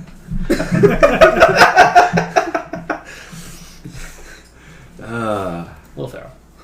Yeah. No, Land of the Lost Reunion. That's another guilty pleasure film for me. Which one? Land of the Lost. Land of the Lost. Will Ferrell, Daniel Craig, and Ferrell. Yeah. What was the TV show back in the 80s? Land of the Lost. Was it Land of the Lost? And then they redid it again in the 90s, but they made it instead of scientists, it was a family. Because I remember watching it on like Saturday morning cartoons as part of it. Oh wow. It was Land of the Lost and like Reboot and Beacons World. Wow. Yeah. All right. So what else do we have coming out? We've talked about Civil War. Well, how much do we really talk about Civil War? Not enough. So not much. But So for Civil War, I'm excited. Obviously, they set up the dichotomy. Thank you. The word that has 5 cents attributed to it. Things I'm excited about. I'm excited to see Black Panther. I'm excited to see how they African American Panther. We can't say black. How they execute Black Panther. I'm interested to see Falcon actually step up, because this is the movie where Falcon's supposedly taking over for Cap, right? Cap's stepping out. I hope not. Because if you go by the later writing, on, Cap dies, and then they try to make Hawkeye. Well, they try to go around to several and people to take the mantle. Hawkeye doesn't want the mantle because it's too much responsibility, and Bucky takes it on. Then it's Captain Falcon. Anyway, Captain Falcon. I'm interested in seeing Black Panther and how he fits into the story. I really like where they went with Winter Soldier. I really like where they went with Bucky's character. So I'm really happy to see more of that. I'll tell you right now, honestly. I know you guys are huge fans of the second trailer because we talked about it before the podcast. But I will tell you right now, the scene that sold me on Civil War is Cap throwing his shield into Iron Man and it bouncing off and Bucky catching it. Oh man! In that 3-way fight, like that right there. That's it. Like I will watch that movie for that sequence. For that moment, yeah, that moment right there is what I want to see. That's gonna be hard. Like I remember the first time watching that trailer and it got to that scene where there's just the two of them beating the shit out of Iron Man. I'm just like on the border of tears. Like these are my heroes, and like they're just taking the shit. Like it's one thing to read it in a book and you see it and you see the art, but then you actually physically see it happening in real time, and it's just like you want to be like, stop, stop, get my toys, please don't. Yeah, and in so many ways, with the way that the casting has gone, and Tommy, I realize you don't like studio involvement, but with the way that casting has gone, and with the way that the studios have gotten involved,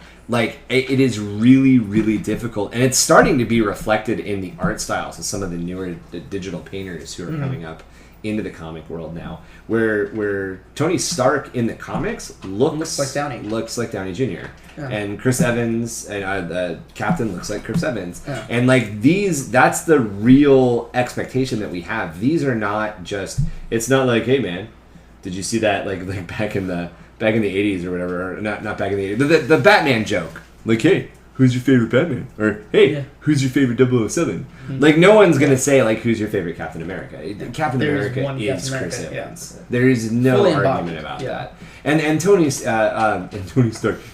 Stark is Iron Man. He said it in the end of the first film. And I do have to say that when Tony Stark moonlights as the actor Robert Downey Jr., it's very enjoyable. I mean, Robert Downey Jr. is very Tony much Stark. embodied the character, and like his humor and his delivery just brought Tony alive in the first Iron Man blended film. the character, and I really think that's where I feel that it started happening. Right, the only character out of the entire mix that I do not feel this about, and I could literally take or leave, is Hemsworth. And I like Chris Hemsworth. Okay. I like Chris Hemsworth, but Hemsworth, and maybe this was done on purpose, and maybe Hemsworth understands that Thor is a title and not a character. But Hemsworth's Thor just seems like this is my job right now. It's my job right now. Tomorrow can be somebody else. And even Loki has embodied Tom Hiddleston has embodied the role of Loki so much that like if anybody else plays Loki, it's going to be a big. It's going to be a huge thing. It's going to be a divorce in my mind. It's like Jackman and Wolverine. Yeah. Like who is going to play Hugh Jackman when Wolverine retires? Who's going to play Wolverine when Hugh Jackman retires? I don't know. And I think that's why you get that visceral reaction to it. Yeah. Because these are like we understand that they're fictional. Well, you gotta get that with every generation that kind of plays Bond. Like the generation that grew up with Sean Connery. And then Roger Moore steps in. What the fuck's he doing in here? He's not James Bond. And then you get the Roger Moore to Pierce Brosnan. What the fuck's he doing? But we didn't have that when Brosnan took over. No. And like the time change between Brosnan and Daniel Craig, the only argument I ever heard against Daniel Craig was, Bond can't be blonde and blue-eyed. And then 15 minutes into the first trailer, or like 20 seconds into the first trailer, all those people were like, never mind. Yeah. He made Bond badass again. Like he made Bond hardcore again. He did. No, but it's interesting. He's done with Bond, and the reason he's done with Bond makes a lot of sense. Like speaking of movies and trailers and the Millennium Falcon and Japanese aviators, the reason he's over Bond and the fact that the Bond story does not translate in our modern society is really interesting. Like our threats are completely different, and destroying 3 city blocks to kill the terrorist doesn't make sense. No sense. In the 20s, the 2020s. Jesus, we can almost say in the 20s again. All right, Tommy. Sarsaparilla in the summertime. What's your? I'll shut up for a bit. What's your thoughts on Captain America: Civil War? Well, like as you going on with that scene about the close quarters fight, that scene right there. It did. It did the trick. That was the one where I was like, I want to see how this plays out. Like, they'll come out with another trailer, they'll come out with all that, but what got me onto Civil War was, that scene, the close quarters sequence, was something that you look at Bucky and Cap. They are close quarter combatants. That's how they're trained. You look at Iron Man. He is, distance. a distance. Yeah, an arson. Well, he's not. He's not. He's not even a fighter. He's not really. No, he's not. He's a self-trained fighter. And even saying that is he is somebody who is heavily reliant on technology to do his bidding. And the funny thing is, for all of the martial arts trainings that they do throw actors through to prepare for roles, it still comes across with the way that Junior plays him, or with the way that they animate. Because I'm not sure how much of that's mocap and how much of that's straight. He does a lot of. I know, in his own personal life, he does a lot of taekwondo. Yeah. Johnny. But when you see the mocapped suit, for instance, because I'm sure they're doing mocap to capture images of Downey Jr., he's acting really stiff. He's acting as somebody who's like, well, this is how they fight on movies, so this is how I'm going to fight. Anyway, I'm sorry. Well, no, just that going back to that scene again, it's like you want to pity the character. At the same time, it's fiction, whatever, but it's kind of one of those things that the universe has grown to a point to where it's like you want to see it kind of continue. You don't want to see them kind of like at each other's throats. But when you finally see that, for me, it's like you finally see that. I finally see that, and it was just like I did not know. Like, I did not see this coming. So when I see Civil War, it's like, yes, because of the comics, of course, I saw that. But when you see it in the movie, it was one of those things that just took my perception on the whole Marvel universe, cinematic universe, and it just said, it's not always going to be hero this, hero that. There are conflicts. And Civil War is one of those things that no matter how much you define a hero, there are conflicts. So it was one of those things that, like, when you go back to Superman, no matter how much of a hero you can claim him to be, he's got conflicts. He had the first Man of Steel. That's why I actually appreciate it, because they showed Superman as a man of conflict. He can't just be the hero. He's got to make, like a normal person, you make decisions. In Man of Steel, he made a decision which makes you relatable to that. And that's another thing. Civil War, when you see conflicts, it stirs up all these emotions. You're like, wow, I actually can like get into this. I can feel it. So that's one thing about Civil War that really, as from a trailer standpoint, if you want to go see the movie, for me, it's one of those things that it really just sucks me in. So the second trailer, it was fun to watch. So the second trailer is a lot of fan service, I feel. It is a lot of fan service. Yeah. Now going back to the little Spider-Man thing with the animated eyes, his bright suit. I know what they're trying to do. What Marvel's trying to do is because Spider-Man is a bit more like. The way, if you look at the, what was it? Damn it. Here, this is my last fuck. I'm sorry. It's really hard for me not to think of Spider-Man threads when somebody brings up Spider-Man. Well, no, I'm just saying, like in the Tobey Maguire, Sam Raimi sequence, like Spider-Man was comical. He was very in tune with how the character was in the comics. Well, it depends on... Spider-Man being some of the only Marvel comics I have read, it really depends on what comics and what series and what years. So the other thing, what I'm getting at is with this suit, is that they don't make him all like, oh yeah, he's a serious character like Captain America. He's a serious character like Iron Man or Thor. He is a comical character. His suit is bright. His eyes are animated. He's comical. He's not, like even his line delivery is very light. Yeah, it is. It's very light, and it's more like a teenager. Youthful. It's youthful. It's teenager. And what I like about it, at least what I'm getting from it, with the way it's seen, even from Downey's delivery of Underoos, and I think to the characterization of Spider-Man, he himself will find that funny. Yeah. Like I think Parker himself would be giggling at being called Underoos, because he himself calls his villains names. Yeah. He taunts them and teases them while he fights them.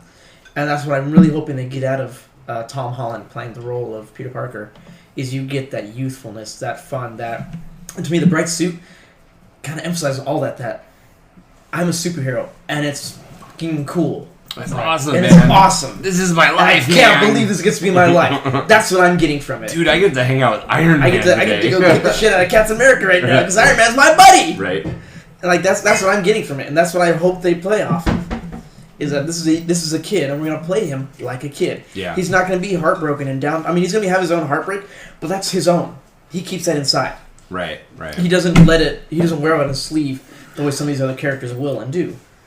For him, it's very much, this is my pain. This is my privacy. My identity is my privacy. He's probably one of the most protective characters about his secret identity in all of comic books. Until Civil War, no one knew who he was without his proper revelation. And that was one of the big controversies of Civil War when it was in print in 2007, was Spider-Man. It actually, I think, kind of made national news. Even like the real world news was Spider-Man reveals his secret identity to his comic book universe. Well, there was a really interesting tidbit that came out of the reaction to all that stuff, being that Spider-Man, Peter Parker, did not ever reveal that he was Spider-Man to Mary Jane or his aunt. No. ever. And Worst job. Yeah. Jameson was pissed. But that whole idea where like, well, now he's being forced to reveal it, or now he's revealing it for a purpose, and people just sort of being angry and like, well, why wouldn't you tell the two women that are the most important things to you in your life, and it being, well, to protect them. Yeah, that's and justification. then for it to be, of course, because this day and age everything has to be a trigger and everything has to go down that path. But it's like, well, why do you always have to protect women? And it's like, it doesn't. I never saw the Spider-Man thing being anything else other than, this is my dark secret, and I don't want anybody to know. And it's really interesting because the other character that I really like, who has the "this is my dark secret" perspective, is the Arrow. But the difference is the Arrow does reveal who he is to quite a lot of people. Yeah. I mean, he forms one of the bigger teams in the DC universe.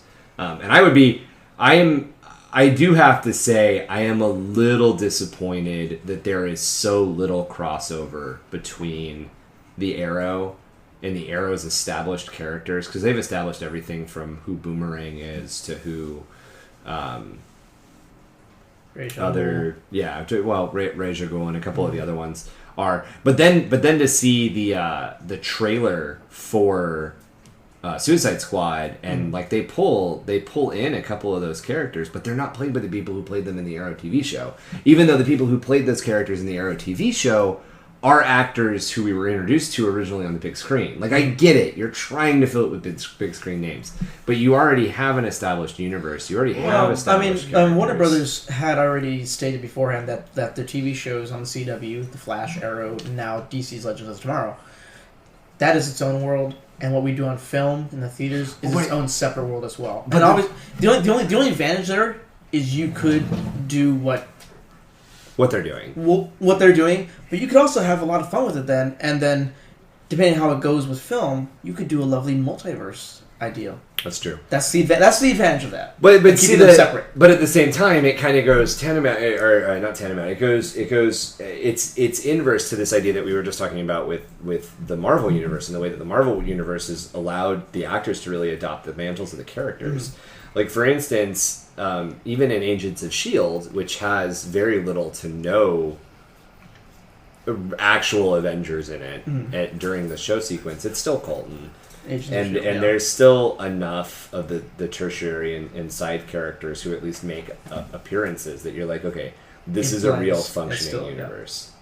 Yeah. And you're not. I'm personally not getting that from DC, and it's a stylistic choice. It's just not one I agree with. Wait, Will, what are your thoughts on Civil War? Yeah, because you actually got me into Arrow and the Flash. Yeah.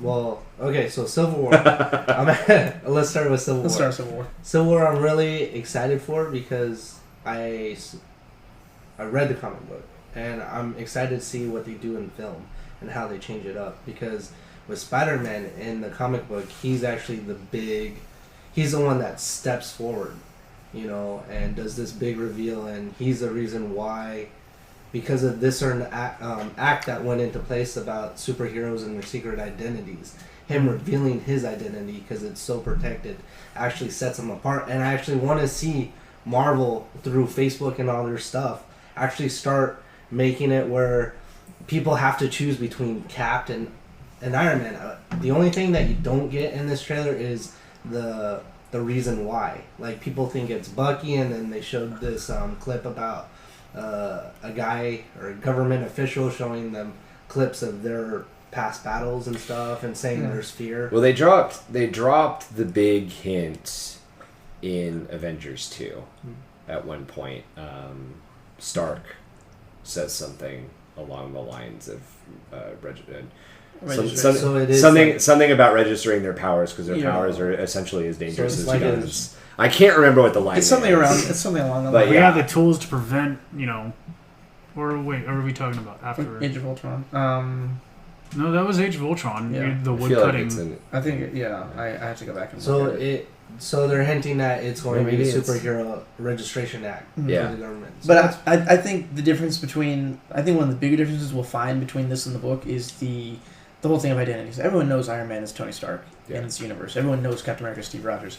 I think it will be focused more on the actual what they can do as opposed to who they are. Mm-hmm. Aside from maybe a character like Spider-Man or maybe a character like Ant-Man, because no one knows who he is. Or Black Panther. Or Black Panther. Yeah.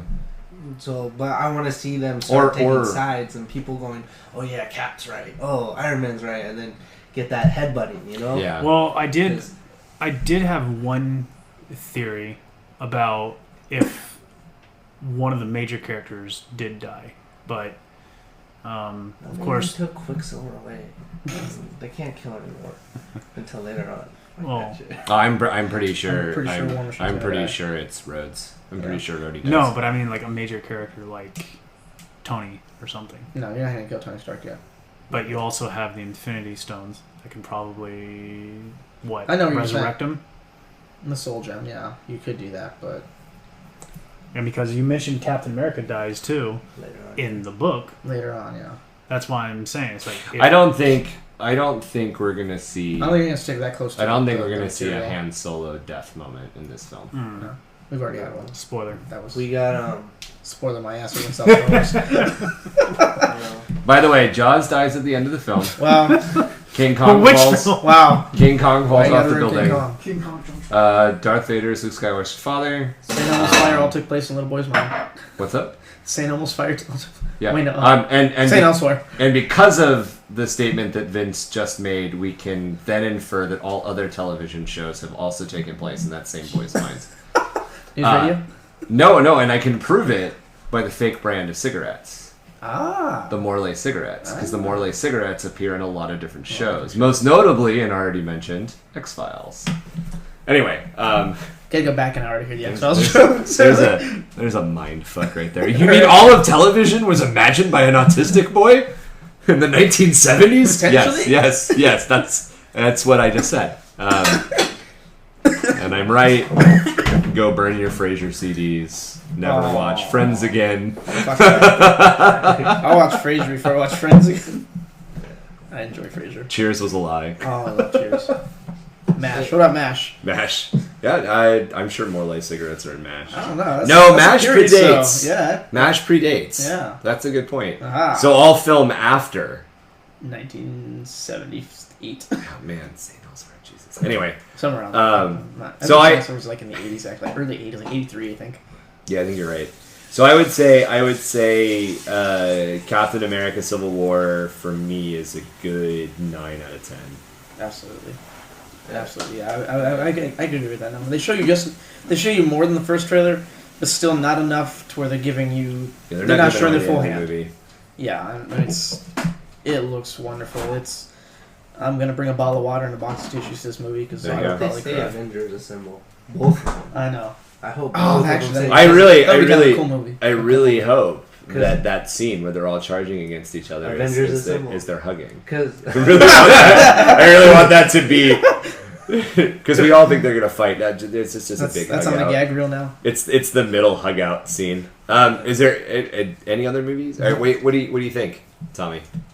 What are you rating it? Rating solid 5 out of 7. War? Yeah, 5 out of 7. 5 out of 7. 6 out of 7. Yeah, 6 out of 3. Civil War is. I mean, until I see it, of course. Yeah, the trailer for me is going to be up there with the 9 as well. 9 out of 10. What do you guys think about Apocalypse? Is it X-Men Apocalypse, yeah. Oh. Dark Mage? Dark Mage? Come on. I'll tell you right now. My absolute favorite character ever is Jubilee. And we get a tease that Jubilee's going to be in it. Yeah. Which means that I'm either going to really like it or be like, that was ass. That's Why did you ruin Jubilee for me? That's what happened. You bastards. Apocalypse. Because like the latest X-Men movie... Days of Future Past. Yeah, I only like the future parts. Yeah. Where they're all dying. But don't worry. If they make a movie where everything takes place in the future, that's another movie you cannot watch with me. What? Days of Future Past. Why? Anything, if it's Interstellar or Days of Future Past, we'll have a very long discussion.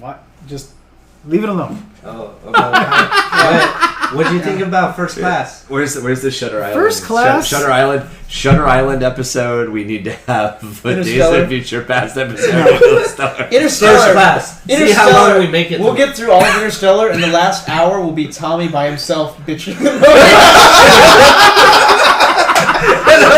We will fucking laugh and go somewhere else. It'll still be there. What do you think of First Class? It was a reboot, but I mean, it's. You fell asleep. No, I literally made it 12 minutes into the movie and went, "Oh, I'm done."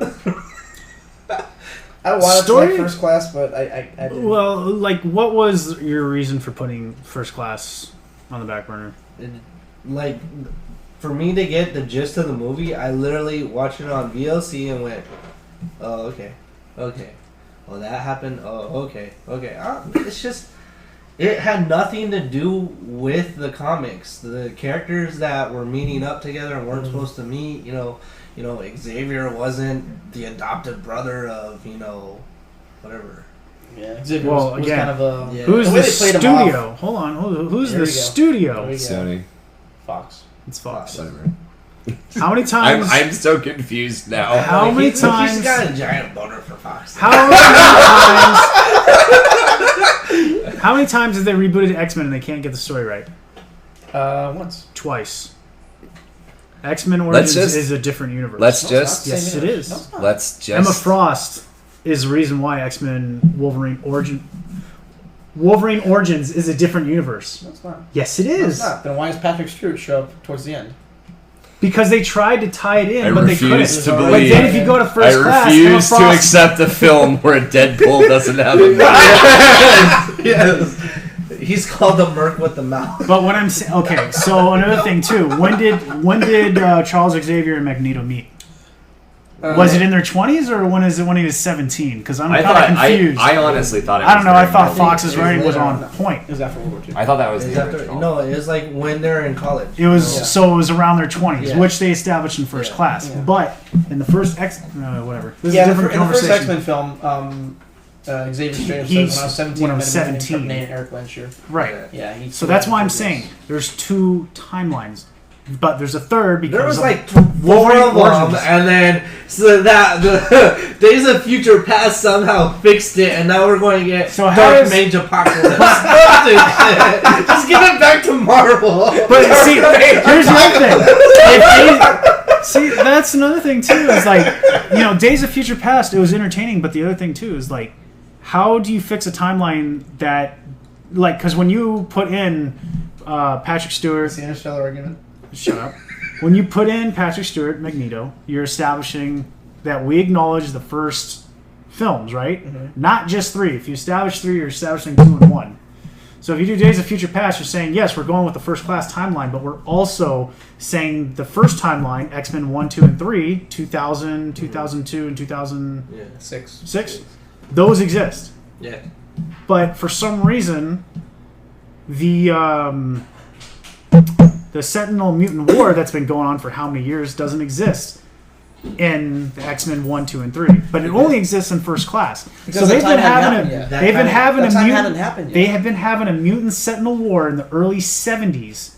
And There when was no war. X-Men There was no what? war. There The was no war. Sentinels were created to hunt down the mutants, weren't they not? Yes, they were. Yeah, Yes, but they later were. on. But they were not activated until Later on. Magneto had gone into them. Well, it doesn't, and that's a really weird thing to even bring up because when the Sentinels were created and when they were activated, it doesn't matter because they were activated way in the future, and that has nothing to do with the movie universe. So then Days of Future Past was off tangent.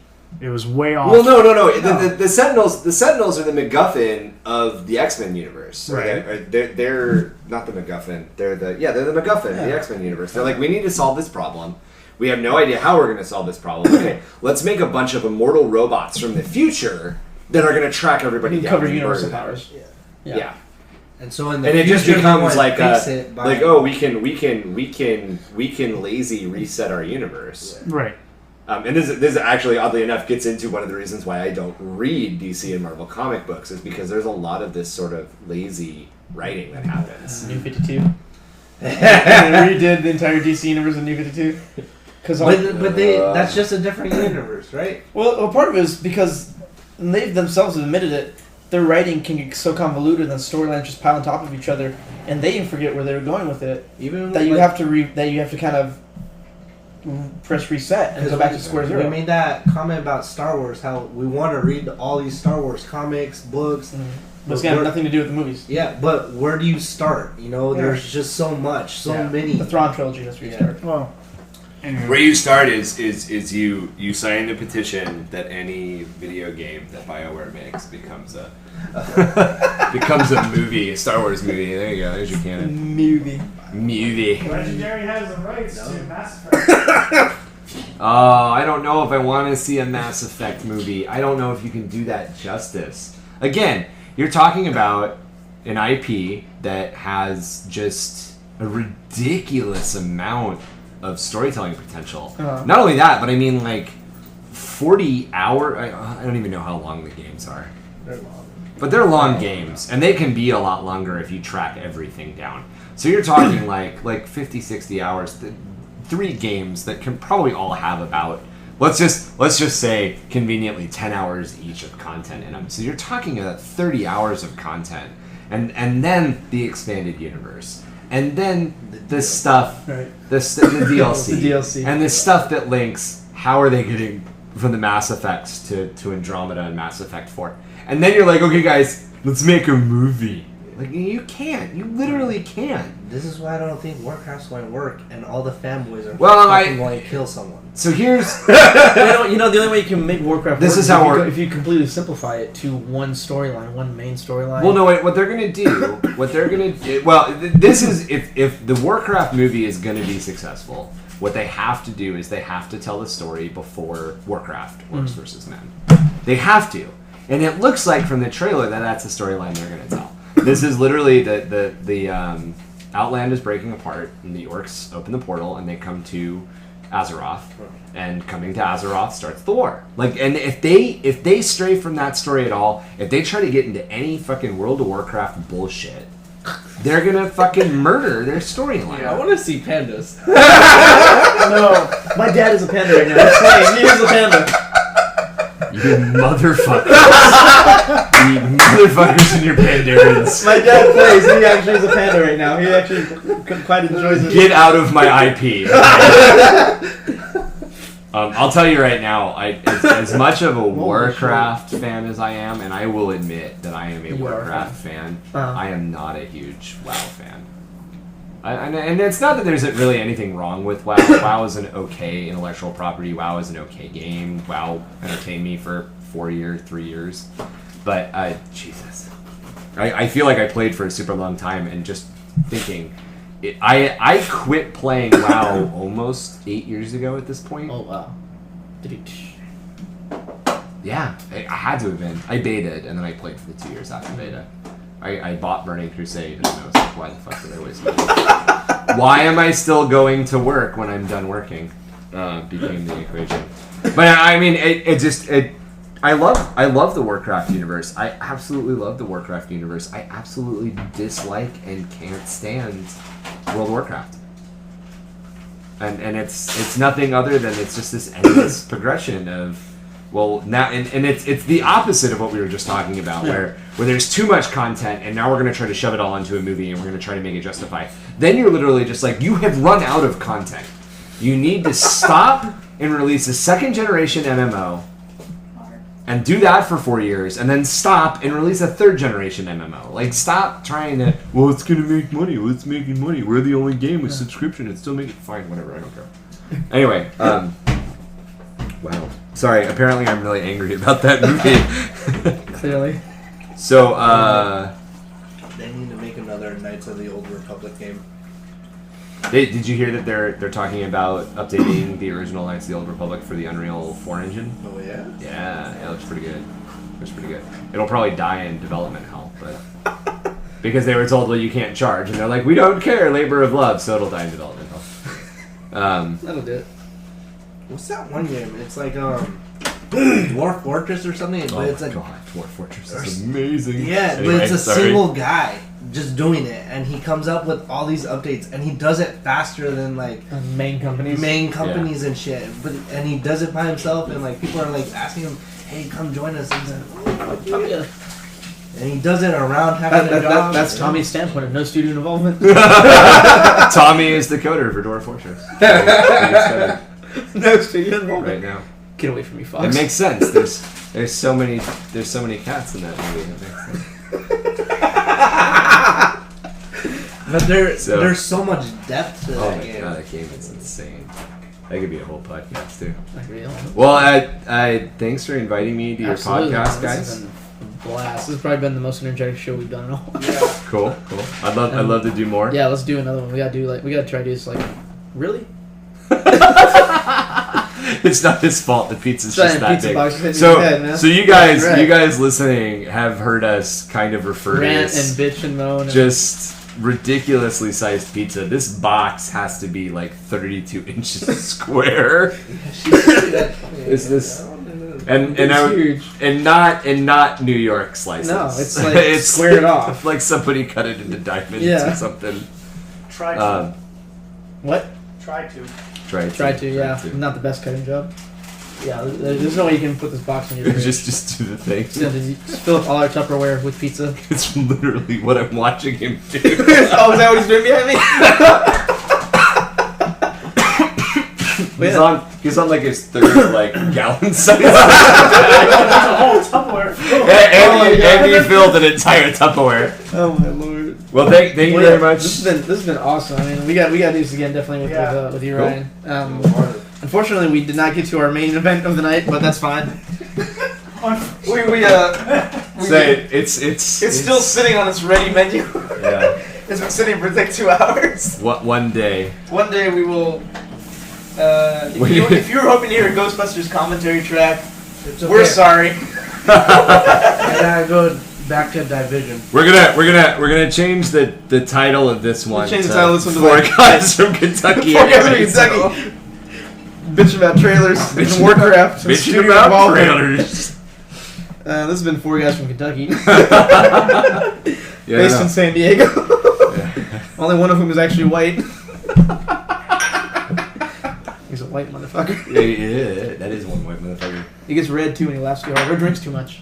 Ooh. Yeah, change his color. Like he gets more Asian glow than I do. There it is. It's starting to peak. There you go. Here, have some Hidden Valley Ranch. Whitey. Here's your white sauce. Keep that complexion going.